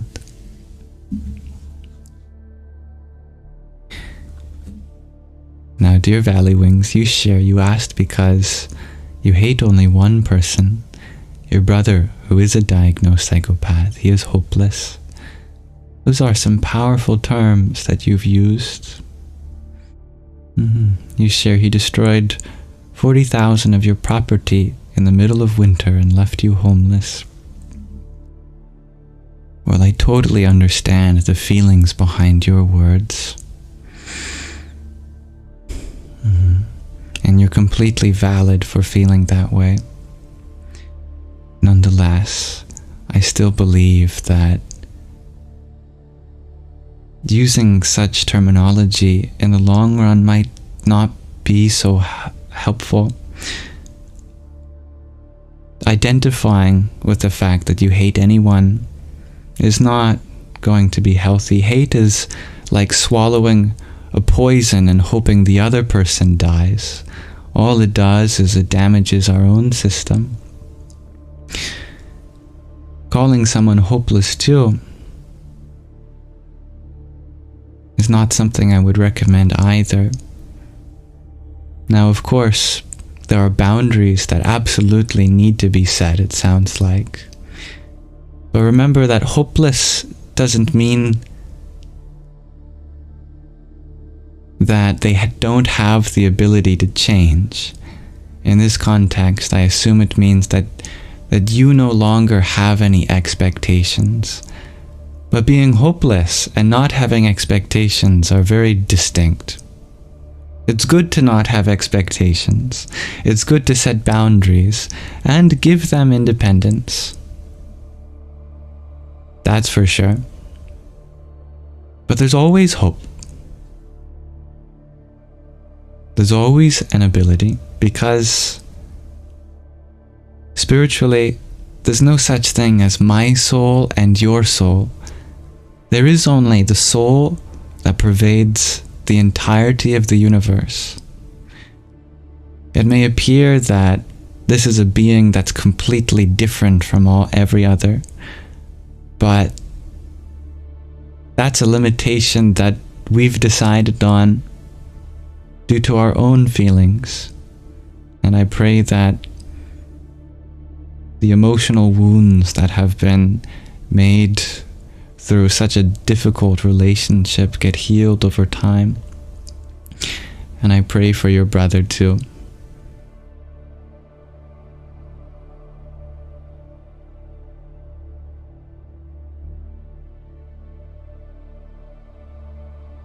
Forgiveness will be absolutely necessary. But I don't expect anyone to be at that place yet in their life where they're ready for that. It's okay to not be ready for that. But it is a necessary part in our healing journey eventually.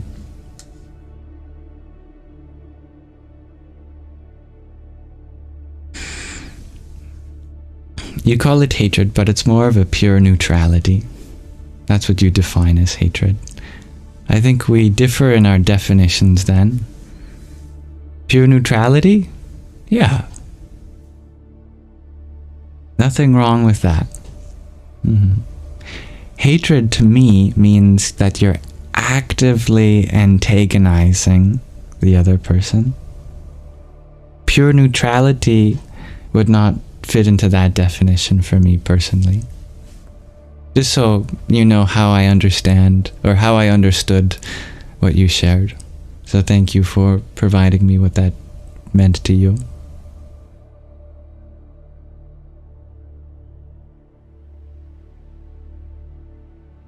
Dear Stevie G, you ask, what mantras for dreams?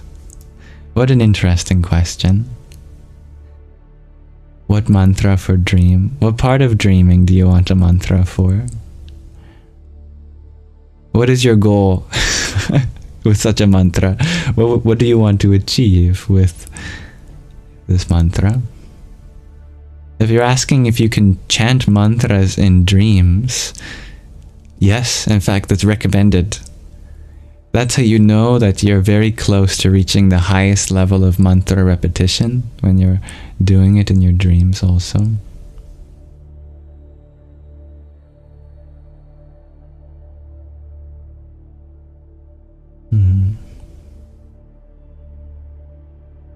It makes sense for you to distance yourself from your brother, dear Valley, and not call him as one. If he hasn't been a brother to you, then he's not a brother. You get to choose your family, but you don't want to darken the space with this. Oh, you're always welcome to share how you are feeling with this, and I don't want you to repress these things, and I hope you feel free to share these things here. I wouldn't want you to darken your inner space with this. But I hope with the light of forgiveness, you clear out that darkness within you. Life is too short to hold grudges, because grudges just take away from our ability to live fully present and now. But that's a journey that takes time. And I don't expect that to take place in 2 years or even 100 years. That journey can take place exactly according to what feels right for you. And you get to decide the timeline for that.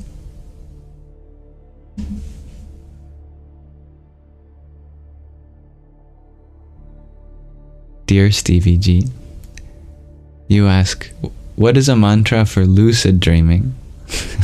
I see. What is a mantra for lucid dreaming? Well, lucid dreaming is a natural consequence of any spiritual practice, because the more conscious you become, the more aware you are of the illusory nature of a dream. Perhaps I can choose better words than illusory nature. Dreams are still meaningful and really occur to you, but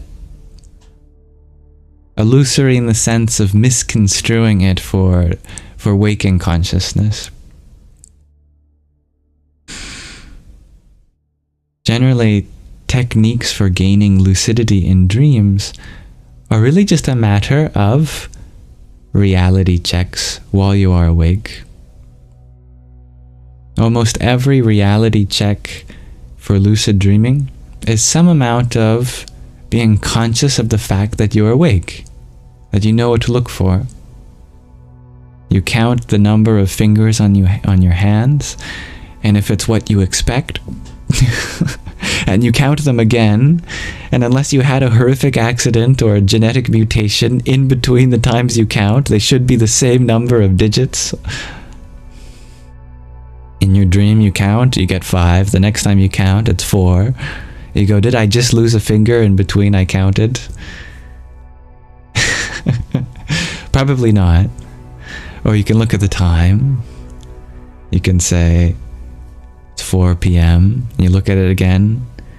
Now it's 7 p.m. Where did those 3 hours go? You're likely in a dream.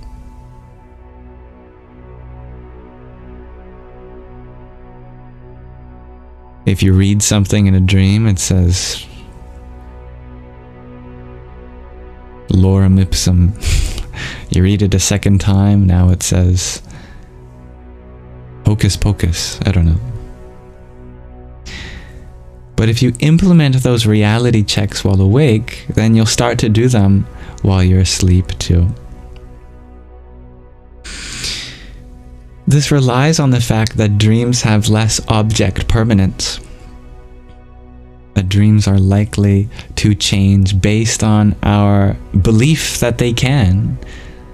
If you believe that it could change, then the next time you read it, it will change.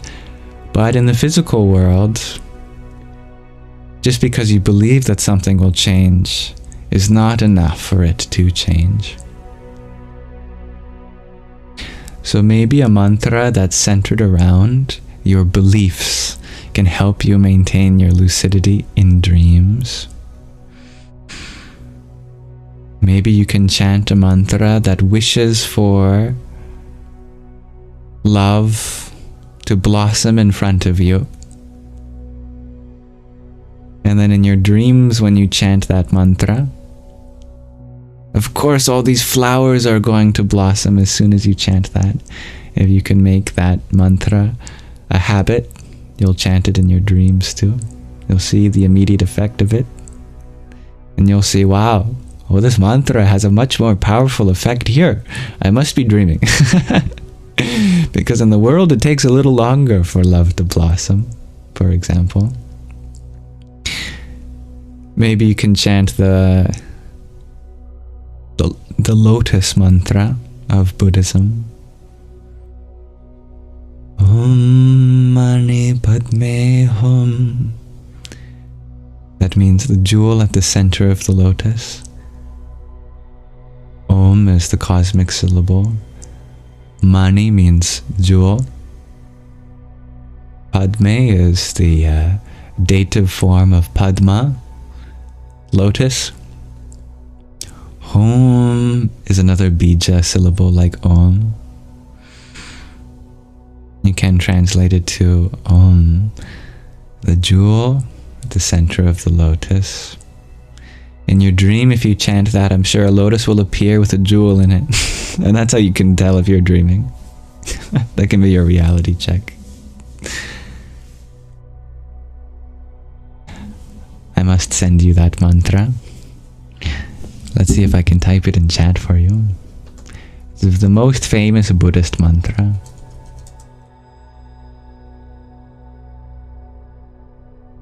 Om Mani Padme Hum.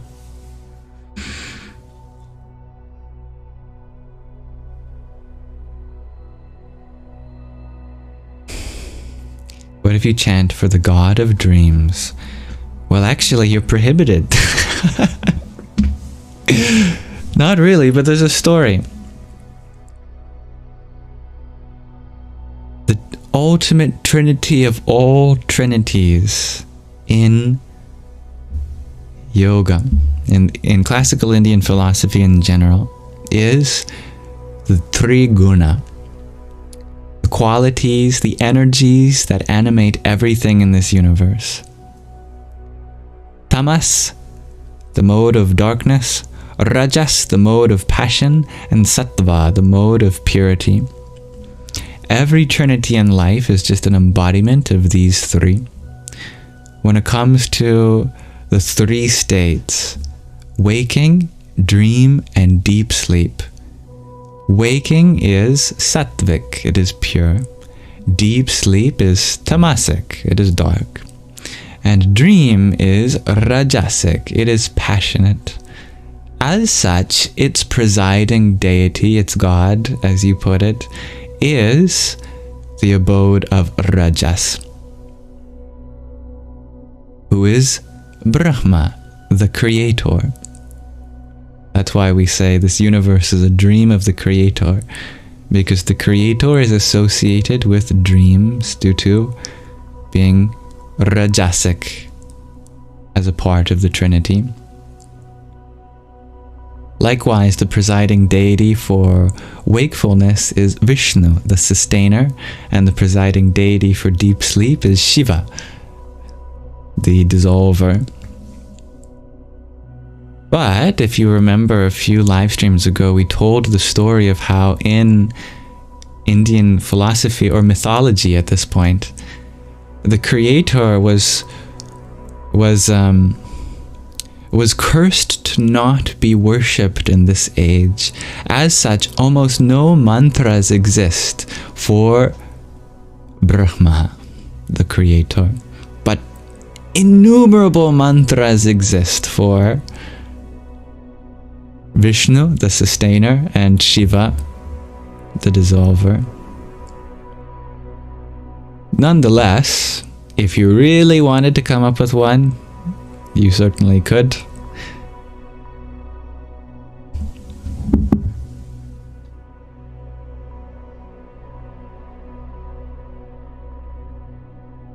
You just have to figure out the dative form.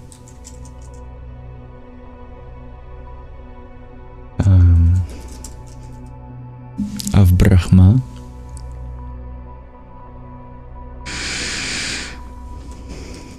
So far, the best resource I have for Sanskrit modifications, like getting the dative form of different nouns, is ChatGPT. Is so good.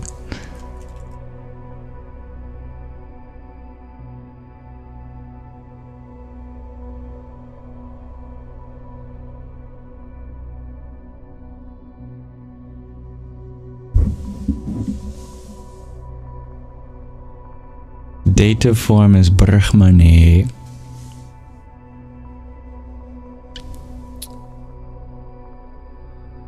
So a mantra for Brahma would be Om Namo Brahmane.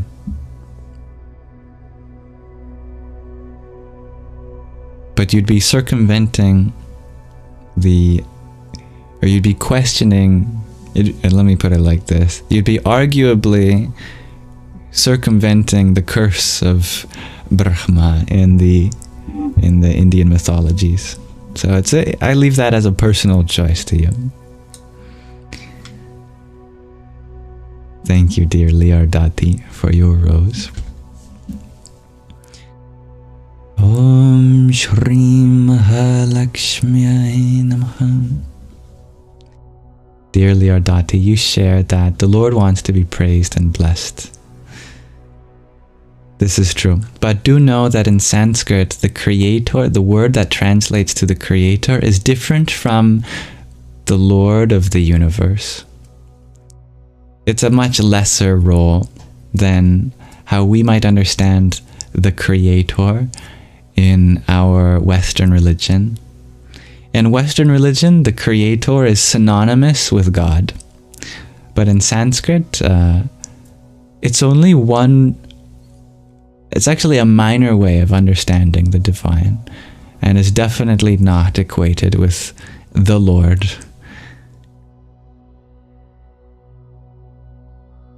But yes, absolutely, the divine loves to be praised and blessed. But why? That's a question that often doesn't get answered. Why does the divine love to be praised and blessed? Sounds like they've got a big ego. But actually, there's a very beautiful answer.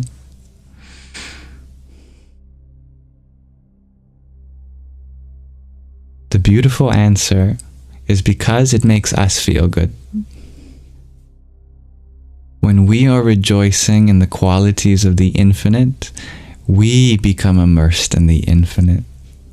and we celebrate the fact that that is something which is a part of us, and vice versa.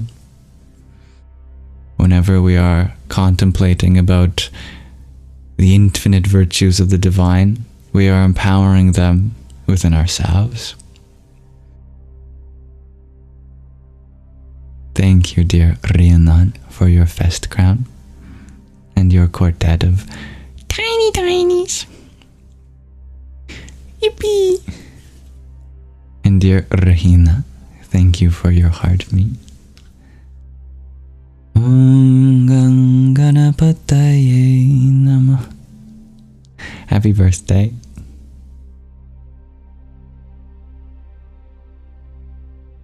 Dear Billy, you ask, do I think there are usable resources on other planets? I assume this is a typo for planets that we could acquire and use on Earth. Of course. Yeah, it's made of all the same stuff. In fact, we're running out of helium on Earth, but we know that the moon has a big deposit of helium. In fact, that's why, largely, we've run out of helium on Earth, is because the moon steals it. It's so light that the moon is able to take what goes high above our atmosphere, for example, through its gravitation. The question is it practical?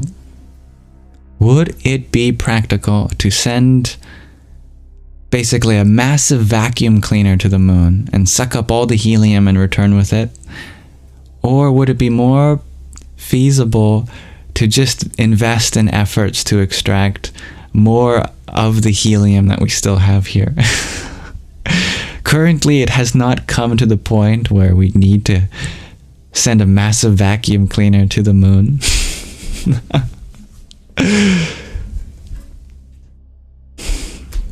But yes, many people wonder about mining asteroids and things like that. And it's a big topic, space mining. And there's big, huge Wikipedia articles that go into the pros and cons and all sorts of candidates and projects that NASA and other space organizations have had so far. That's a very real idea that we have been entertaining for past 50 years, probably.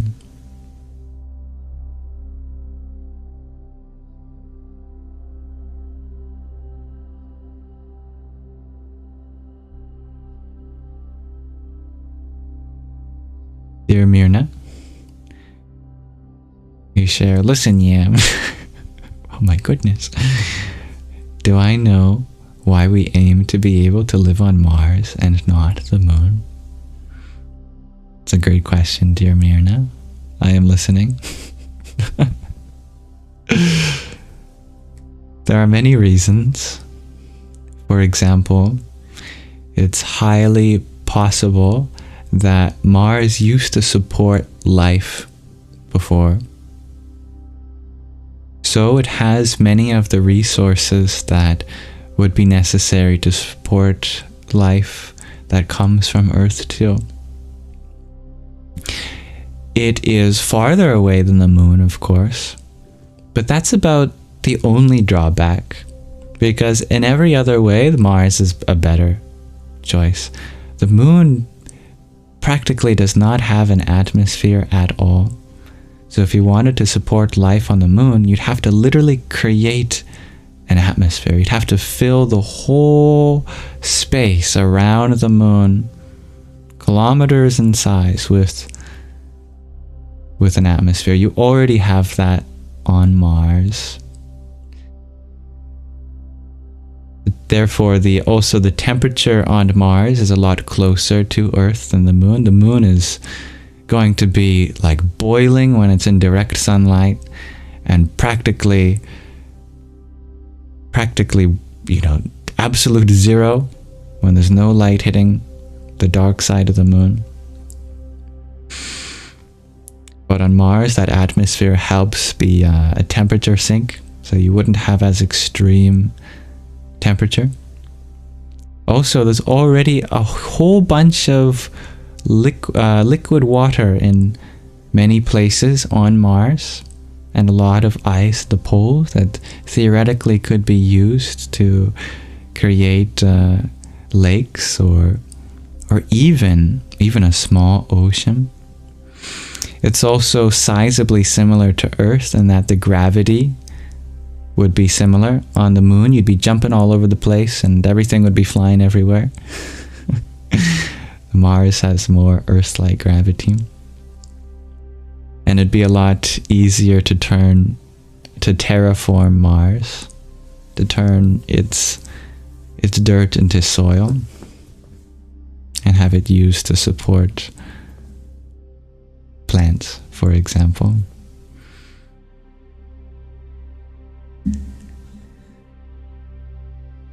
Those are some of the reasons that I know that Mars is preferred. But that's not to say there aren't plans for making the moon something like a hub, because it's a lot easier to launch from the moon than it is Earth. And so a lot of ideas surrounding habiting Mars and other planets have relationships with the moon, because you could bring resources to the moon and set up a big base there, like a big airport, a spaceport, to go to other places. So the moon just serves a distinct purpose when it comes to our spacefair than planets like Mars do. Hello, dear Wham. Well, of course. I plan to do these for as long as I can. Thank you, dear Valley Wings, for your galaxy.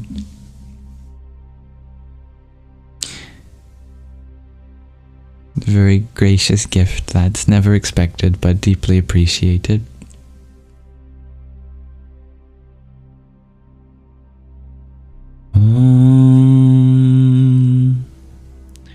Sadhyo jatam prapadyami sadhyo jataya vai namo namaha bhave bhave nati bhave bhavasvamam bhavudbhavaya namah. Oh, my phone alarm is going off. That tells me it's probably about time to think about ending our live stream over the next half an hour.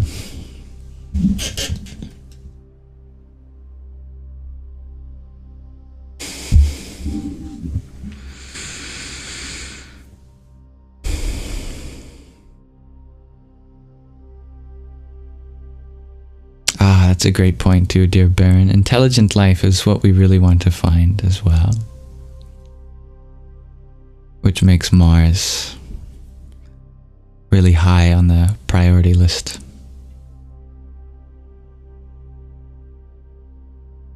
Leordati, you are wondering about Pluto. Pluto, given that it's the farthest major planetary body in our solar system, probably makes it very low on our list. It's incomprehensible just how far away Pluto is. I'm not even sure if we would have the technology to get a human there within their lifetime. We've sent satellites that go past it, and they take years to arrive.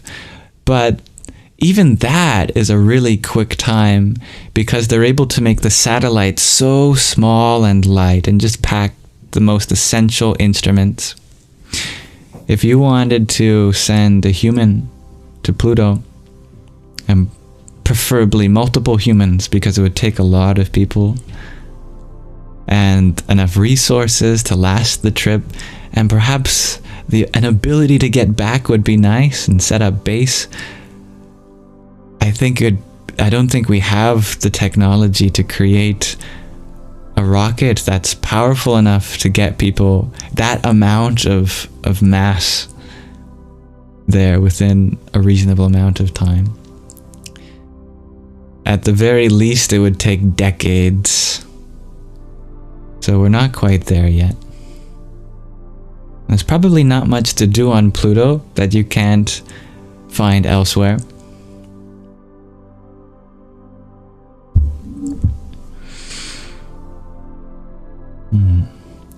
The closer you get to the sun, you become shorter, shares Leodati. Well, gravity gets stronger, and it'd be very difficult to stand up.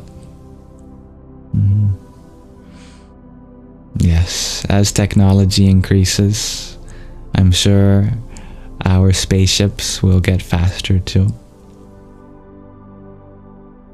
Anyway, there's a lot of ideas we can have about exploring our solar system and our galaxy and the rest of the universe. But there's also so much left we have to explore here on Earth. Lots of problems we have to continue to work on. You know, forget Mars problems. Pluto, we've got enough Earth problems. Now, I'd like to transition now to our final segment of our live stream. But before I do, I have a question of the day for everyone. My question of the day is, in what little moments can you find the divine today to let transform you? Bit of a more abstract question. But this question came from Mataji, our digital assistant, who, assuming my program hasn't crashed, is in the Discord server, the new one that we made public recently. And I asked her before I went live for a question of the day, and that was her question. She hasn't crashed. Oh, good. I'm a better programmer than I thought I was. I was fully expecting her to crash. Thank you, Hybrid Jen, for your finger heart and your cheer you up that you sent. Om Tat Purushaya Vidmahe Mahadevaya Dhimahi Tanno Rudra Prachodayat.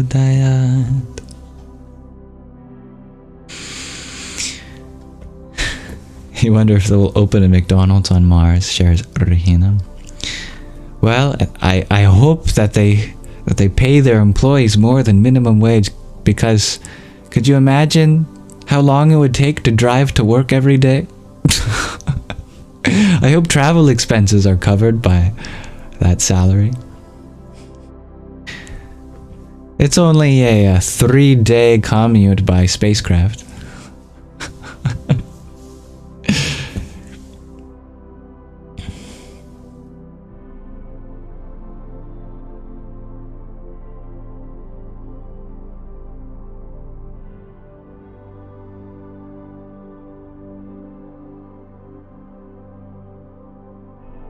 Dear Rahina, you ended your day sad. Your boyfriend was mean to you when you were upset about something else. Well, your day hasn't ended yet. There's still room for it to end. Enjoy. Boyfriends, they're very useful, but they're also a pain in many ways. They can be really stupid. I don't know what it is about boys, but we don't understand our emotions as much as girls do. And don't let his ignorance take away from your peace. There's certainly room for some boundaries to be set, some communication skills to increase between the two of you. But he doesn't deserve the power to take away your joy. But I'm sorry to hear that he didn't understand what you were upset about. Relationships are full of those things. As an answer to the question of the day, dear Valley Wings, you share you always find the divine in food, because taste is a divine gift and fascinating to think about. I like that.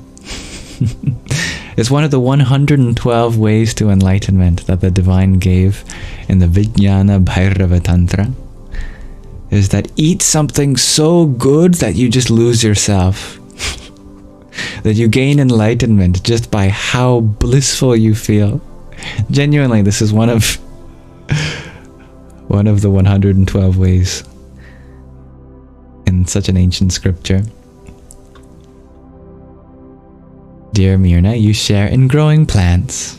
I love that. That's a wonderful answer. The divine is definitely in the soil, in the water, in the sunlight, in the love that a gardener gives. I'm happy to hear of your love for Pluto, dear Leor. Pluto, amazing planet. No joke. I believe you. I'm glad that you're happy to be here, dear Rahina.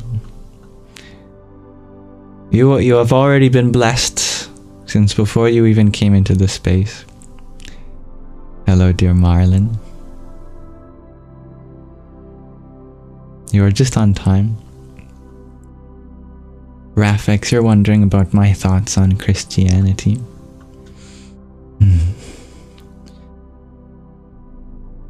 Well, I leave my mind open, but I'd love to hear about your thoughts.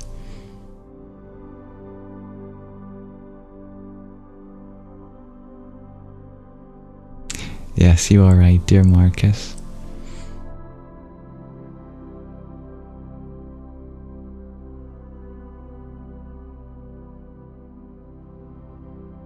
Dear Myrna, you share. This Saṅgha is a moment of sharing divine. I'm so happy you see that, dear Myrna.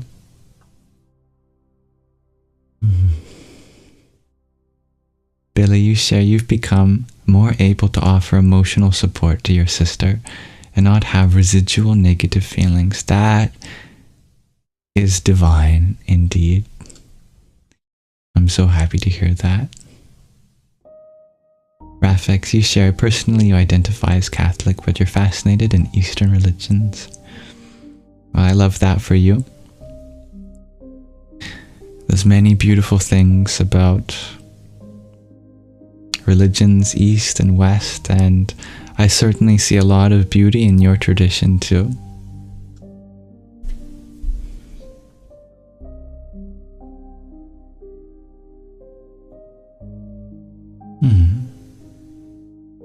I like the way you put that. That these are just part of natural revelation, like St. Thomas Aquinas would say. I'm not sure if that's how you pronounce his name, but I know who you're referring to. A great saint.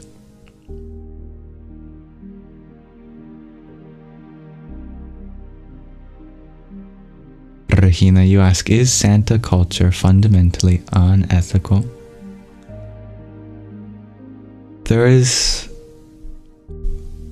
always going to be things that we can find beautiful about something, and there are things that beauty has yet to really arrive in. When it comes to the materialism, yeah, it's a lot of materialism that's unethical around the holidays. Is it really necessary that we pay so much money to these big corporations to give us a chance to give something to our loved ones? No, it's not necessary. But to me, this Santa hat doesn't mean anything to do with materialism. It means the festive spirit, spending time with the family, giving and loving. And I refuse to associate it with anything negative. Because that's not how I want to live this life. I only have so much time in this body, in this culture, in this mind. How much of it do I spend looking for the good, and how much of it do I spend being burdened by what I'm experiencing? I wish for the superpower that is to see the good within everything, and always look for the room for more good that can be.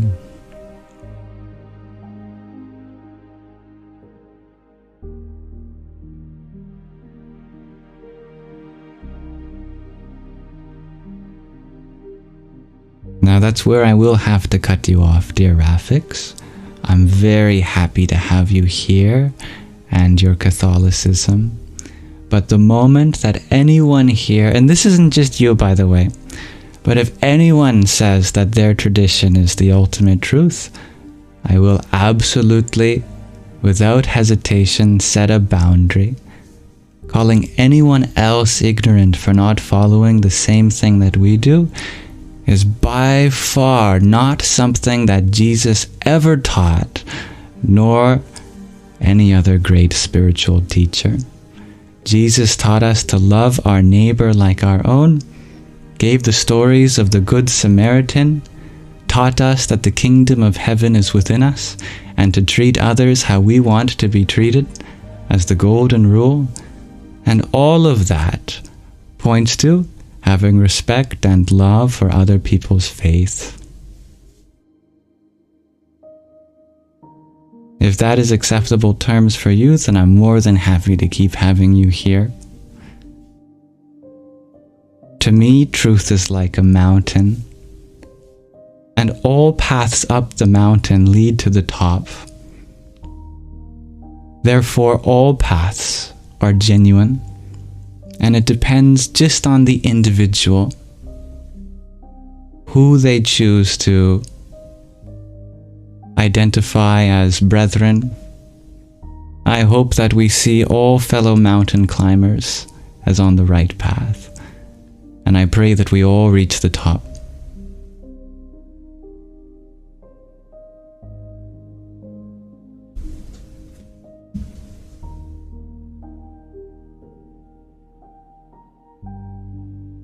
And thank you, dear Anazek, for your friendship necklace.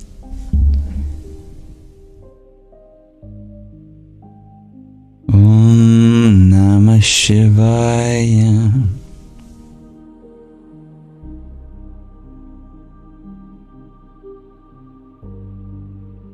Dear Rahina, you share you feel sad lying to kids, but to see the magic and wonder in a child's eyes is so worth it. Oh, I see what you mean.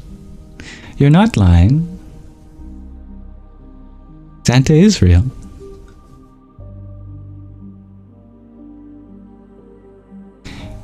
Maybe you might be personifying Santa as an old man with a beard who's thousands of years old. But the real Santa has always been the parents. You are really Santa. It's not that Santa isn't real. It's that if you look for an old man dressed in pajamas delivering presents, then that's not going to be the reality that you experience. But the spirit of Santa is absolutely real. The magic of Christmas time is definitely not a lie.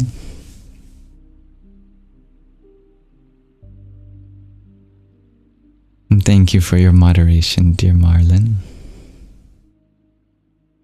Now, dear Melinda, you have an answer to the question of the day. Belly laughter, shared with your sister. A lovely pick-me-up. I'm happy to hear that. And dear Shai, you share in contemplation. That is a most wonderful answer.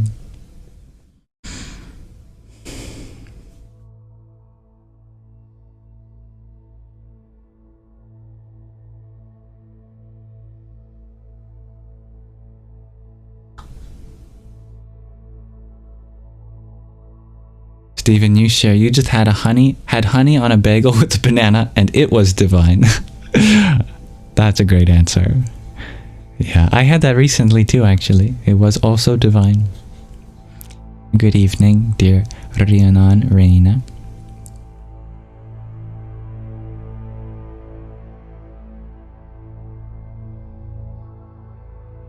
And hello, dear Saturnus. And Marlon, you share in feeling the sun, seeing the moon, and being out in nature, even if it's just your backyard. Definitely divine. And I am Bob, you share all of today was divine.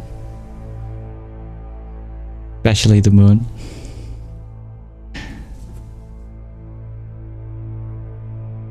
Rahina, you share, you hear once, if you laugh until you cry, the ancestors are there laughing with you. That's beautiful. Thank you for teaching me such a beautiful saying. I'll have to remember that.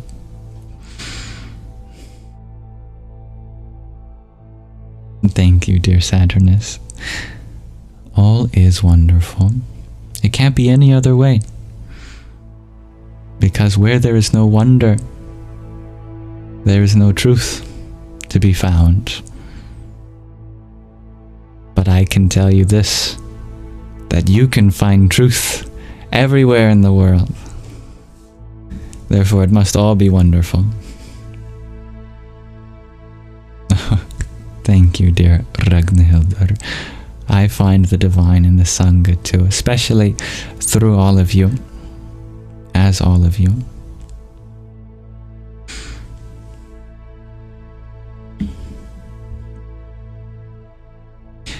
Thank you, everyone, for exploring this question of the day. I am so grateful that we got a chance to explore some of the things that are divine in each of our days. I think I already said my answer, but my answer is you. To be cheesy. But can you blame me for being cheesy? I grew up on Geronimo Stilton books. And it's in the author's last name, Stilton. A kind of cheese. Everything I do is cheesy.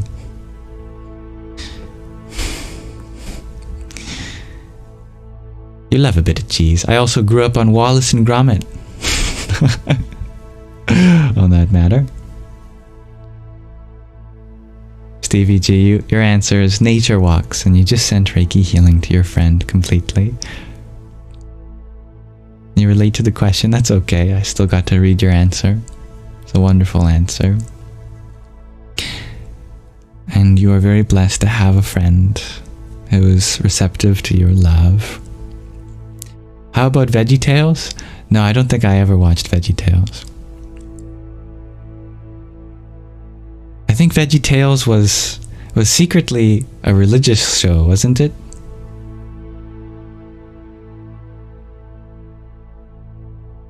As far as I know, I haven't actually watched it. I'm not exactly sure about the ethics of watching vegetables give you religious teachings, but anyway, out of the scope of this live stream. Did I like Caillou? I hated Caillou. I liked watching the show, but Caillou frustrated the hell out of me. Right? Caillou always annoyed me.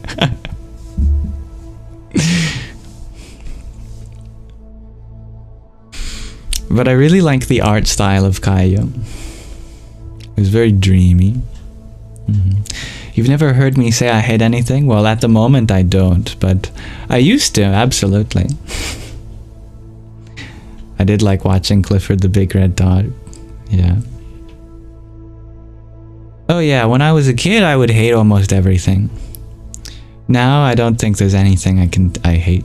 Looking back on it, I love Caillou. Sometimes we have to get to that place in our life where we realize the love we have for the things we used to hate. The Backyardigans, I like the Backyardigans. But I also was annoyed that they'd always be singing.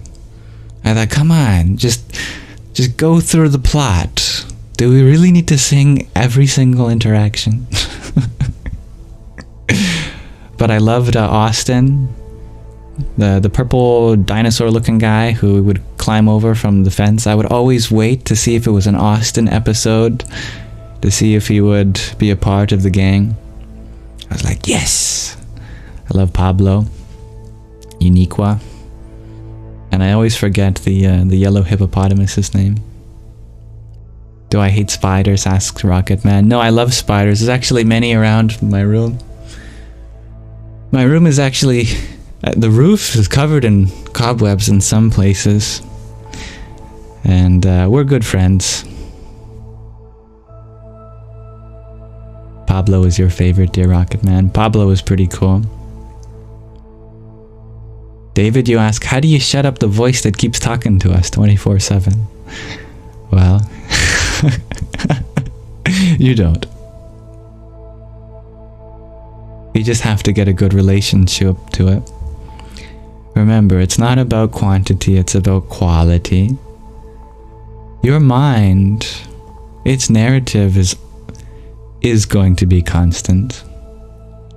There's nothing you can do about that. But there's something you can do about the quality of its narration. Is it telling you scary story after scary story? If it's going to tell you a story, at least make it a happy story.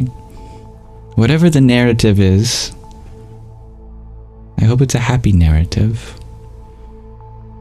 Peace is not found in absence of mind, but in absence of being terrified by your mind. Create a healthy relationship between you and the mind. Practice spiritual austerities that help put the mind in its place. As a servant to you rather than its master. As long as your mind is your master, then of course we're going to be burdened by it because it's a terrible master. But if we make the mind our best friend, a divine servant, you can't get enough of that guy.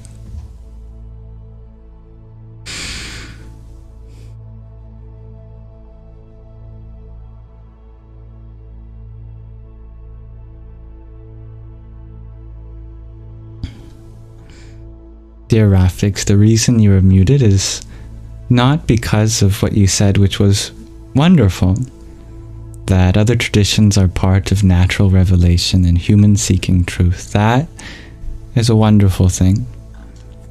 The problem is you called them ignorant, and that there was only one tradition that was better. I can't remember your exact word choices, please forgive me. But you had insinuated that they were ignorant for not searching through a Christian tradition.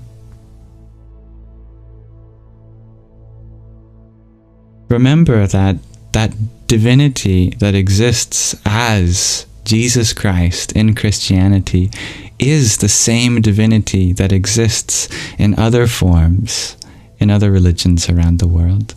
It's not like you're getting a cheaper version. You're getting full Jesus Christ, but just parsed through the culture and traditions of different cultures around the world.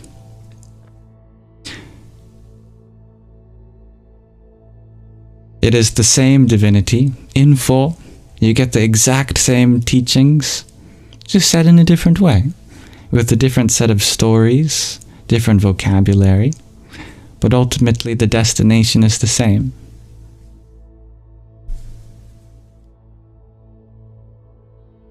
And you can tell that you're on the right path if you notice that you are getting closer to that divinity.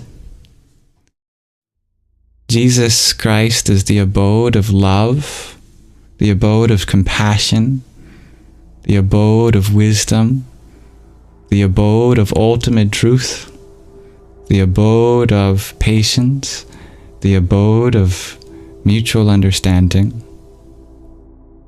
If you notice that you are being immersed in these qualities yourself, then you are absolutely getting closer to your ultimate destination.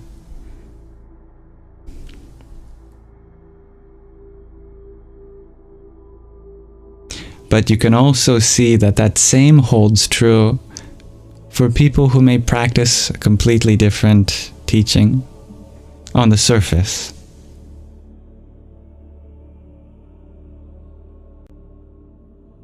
But actually, when you notice that someone on the other side of the world is also getting closer in their understanding of compassion and love and wisdom and patience and understanding, then they must be climbing to the very same source as well.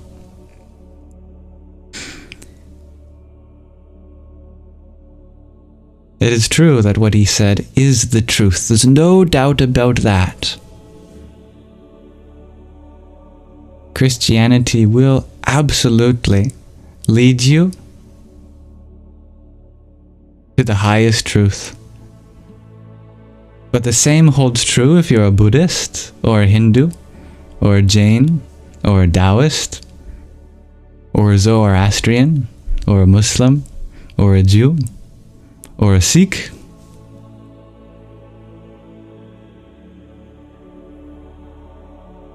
Because it's all a creation of God.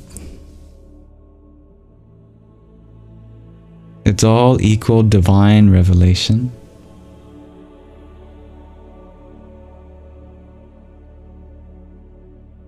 Dear Crouton, you ask, what religion do I truly believe in? Yours. Whatever yours is, I believe that will lead you to the truth. But suppose you are standing at the top of the mountain, and you look at all the paths that lead up to the top. At that point, is there any path that you're on? Or are you on all of the paths simultaneously?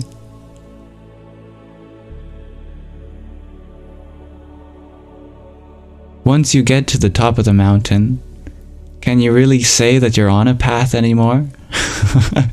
When you've reached the destination, then you look down and see all of the paths and you go, woohoo! And all the people climbing from every direction. And you see that they're all making their way towards the same truth that you had been.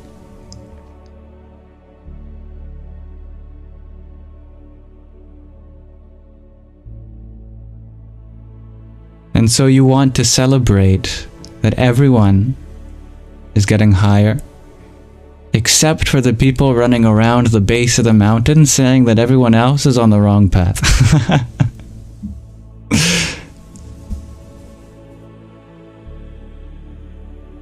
The only people not getting higher are the ones spiraling around saying that everyone else is wrong.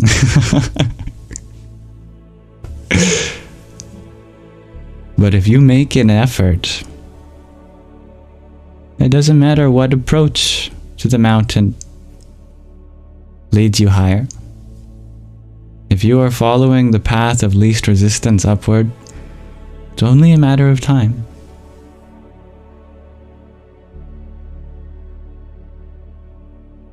Much love, dear Rahina. May you have a good sleep. Dear Billy, you ask, do I also believe that one can be approaching the truth without any religion? Absolutely. Religion is nice for people who like. You ask, do I also believe that one can be approaching the truth without any religion? Absolutely. Religion is nice for people who like. You ask, do I also believe that one can be approaching the truth without any religion? Absolutely. Religion is nice for people who like. If my connection has returned, do let me know. It's very windy today. I'm back, thank you. Religion is a form of organized spiritual development.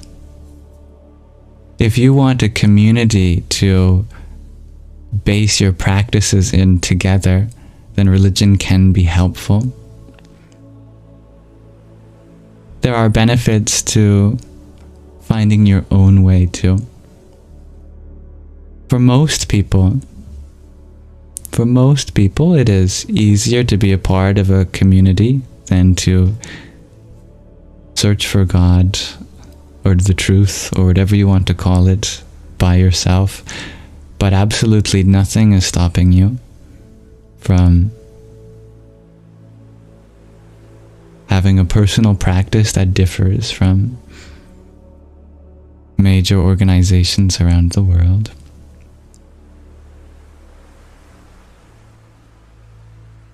Dear Crouton, you ask, do I relate myself with a specific religion?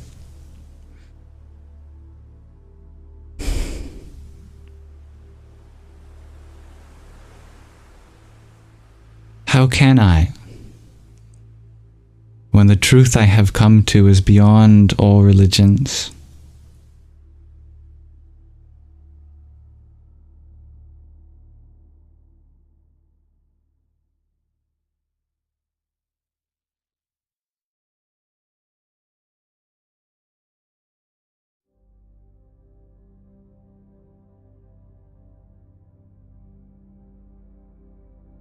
I'm very happy to hear that, dear Rhiannon.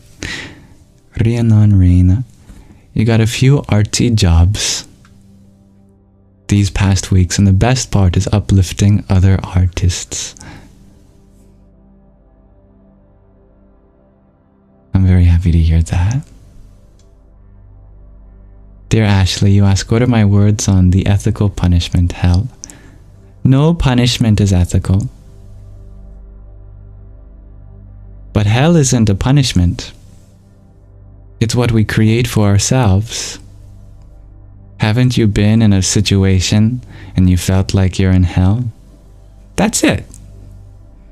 We like to imagine that it's a world of fire and brimstone. But this is our eternal reality. Has anyone told you that this is not heaven? Or that this is not hell? Could it be the case that it is both, just depending on what part of it that you live in?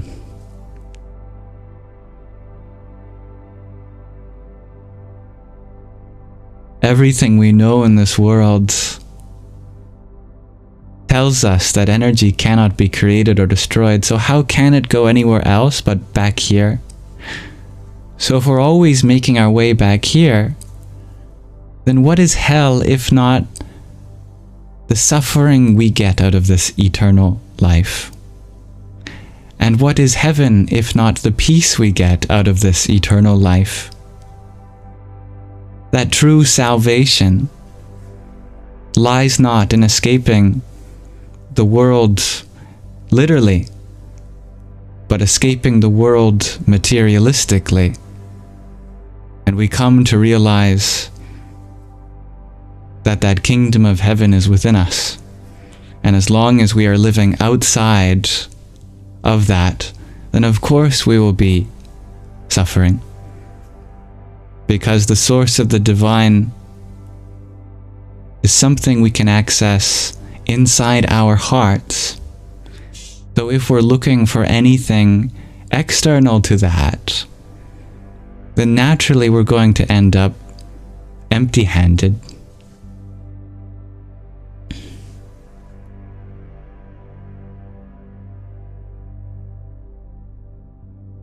Dear Crouton, you ask, how do I feel about hell when it's used in religion to control others by instilling fear? Then it's no longer religion. Religion is a brotherhood, a sisterhood of love, of spiritual growth and companionship. The moment that turns to oppress others, then it's no longer religion. Anyone who uses their tradition to invoke fear in others is not religious. Someone who believes that another person can and should be punished according to their own spiritual beliefs are not truly spiritual.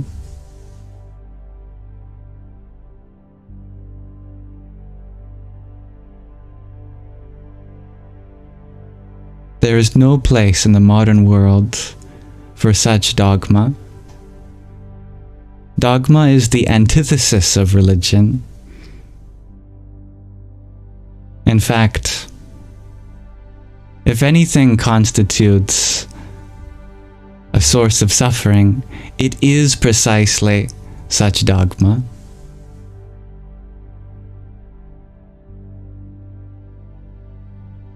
The only thing that religion should do is inspire.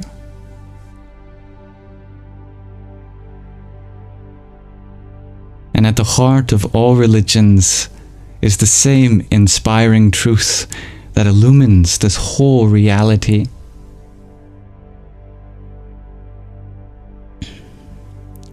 The truly religious are the ones that seek that. For that is what it means to be saved.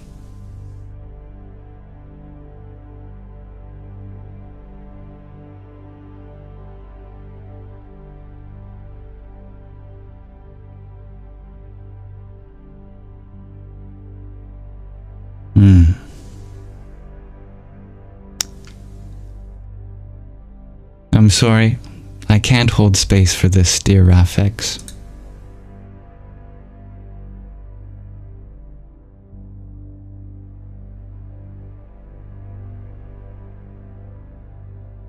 That's okay, dear Stevie G. The role of moderation does not come with any expectations. Just whenever you are online and have the ability to do something about it, then I would like to see. But nothing in the Discord has needed any moderation thus far, so not to worry.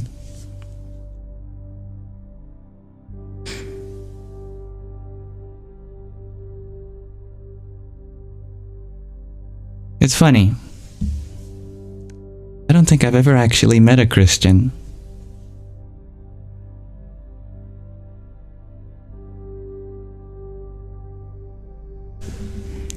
I've met lots of people that claim to be Christians. But as far as people that follow the words of Christ, I've never met any of those.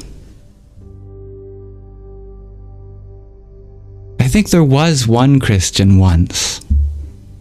Unfortunately, they crucified him.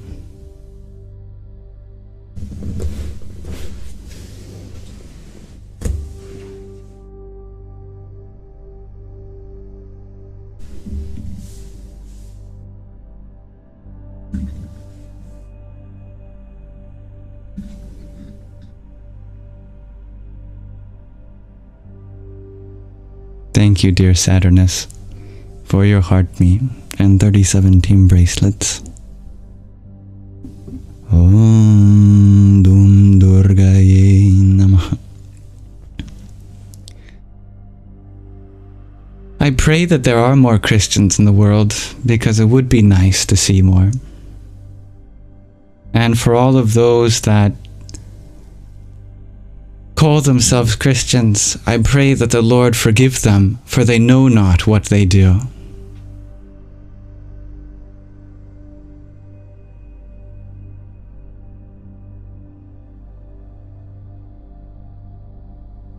I hope one day they discover Jesus. And not just an idol, to project all their hate onto, to embody a source of power that can overcome those that they disagree with. Oh Lord,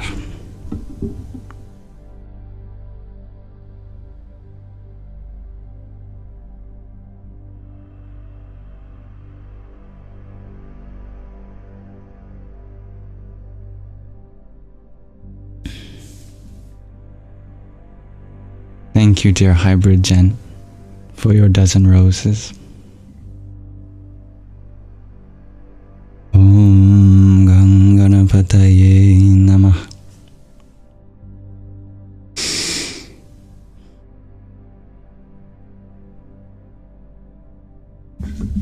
All right.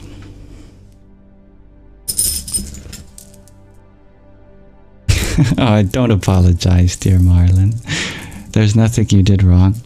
Your moderation was perfect.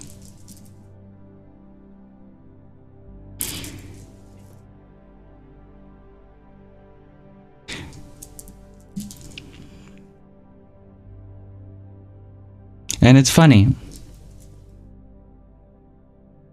because so many people are trying so hard to get into heaven without realizing they're already there.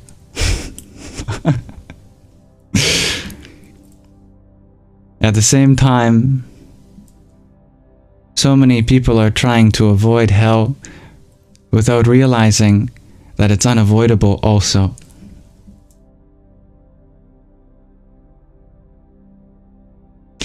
That we live in a world which is simultaneously both heaven and hell.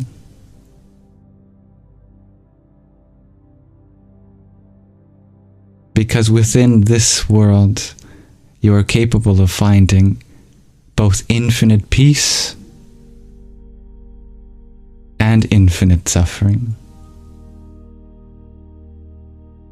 There is no limit to the suffering you can create for yourself, but also no limit to the peace you can discover within you. That is why it is said there are two worlds, a world of eternal suffering and a world of eternal peace. But what will it take for us to realize that these are not two separate worlds, but inseparable companions in the eternal moment?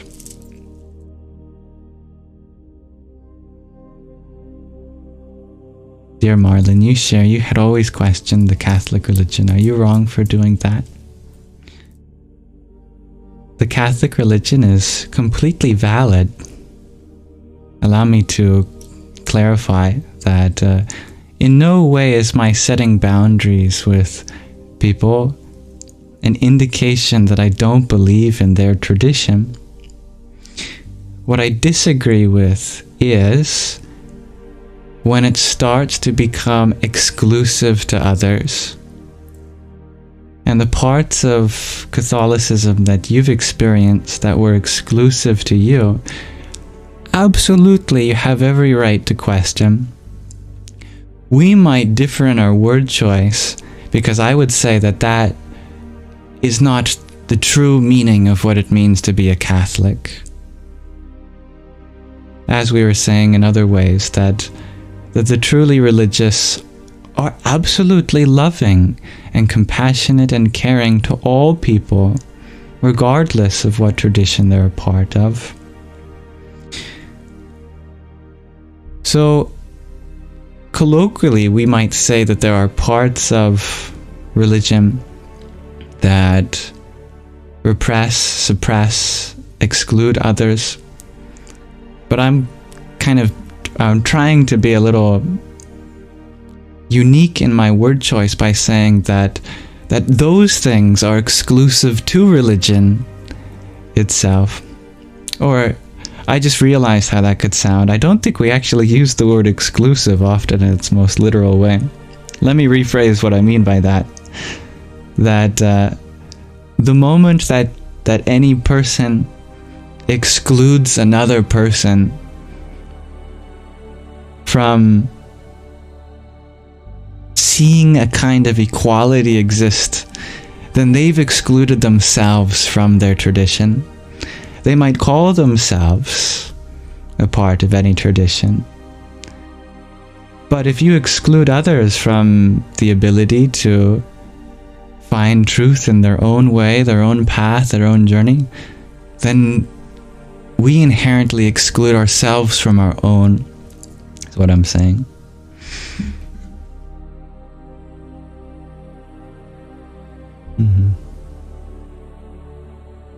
That's beautiful, dear Neon Jello Pack. So yeah, you're absolutely valid in questioning those parts that weren't essential to the faith. Any part that demonized you or anyone else outside of the community is always worthy of questioning, indeed.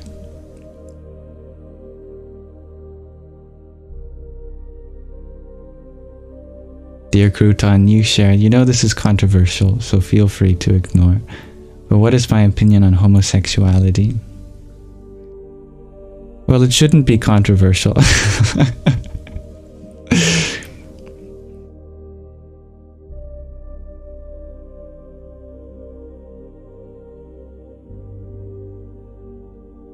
Everyone has the ability to love another and explore the limitations of their body together.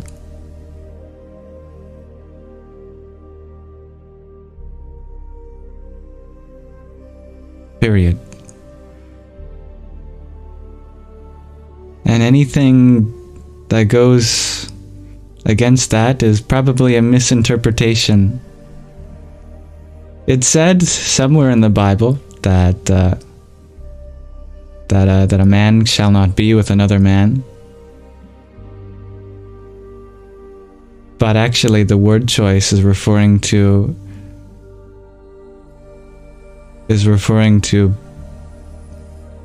I'm not sure if I can use this word without getting without triggering some part of the algorithm. When someone who is way too old to be having an intimate relationship with someone who is much younger than them, then in the original Greek and Hebrew, that is what's being excluded. But that word had been mistranslated over time. But what's absolutely immoral is when someone is being taken advantage of in that way, and that is what's being described. But our word choice is unfortunate in modern times.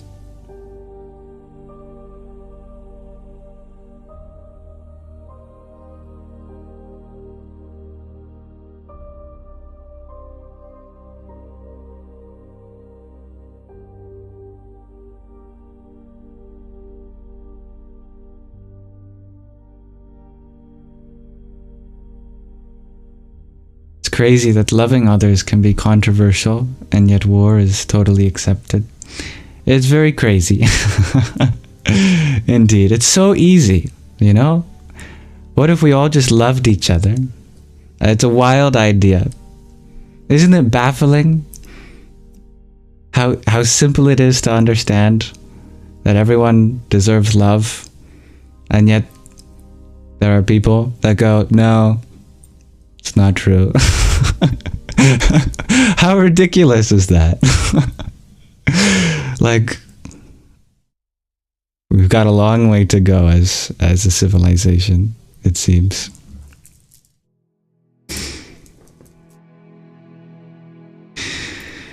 Anyway, this has been the nature of the world for a long time. It will be the nature of the world for a long time. We have to work with what we have. And as long as we are process-oriented and not result-oriented, then it doesn't matter. If we're engaged in making the world a more loving place, then it doesn't have to be all loving before we find happiness.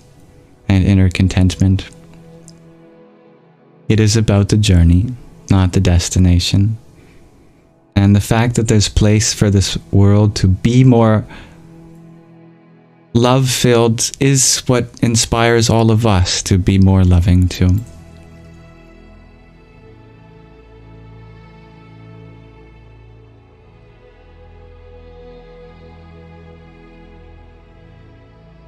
Now, dear Marlon, you ask, how come Mary, at 15 years old, was betrothed to Joseph, 30 or 40 years old? That's definitely disconcerting. I don't know the reason why ancient cultures seem to have such an age disparity between partners. Seem to have such an age disparity between partners. This is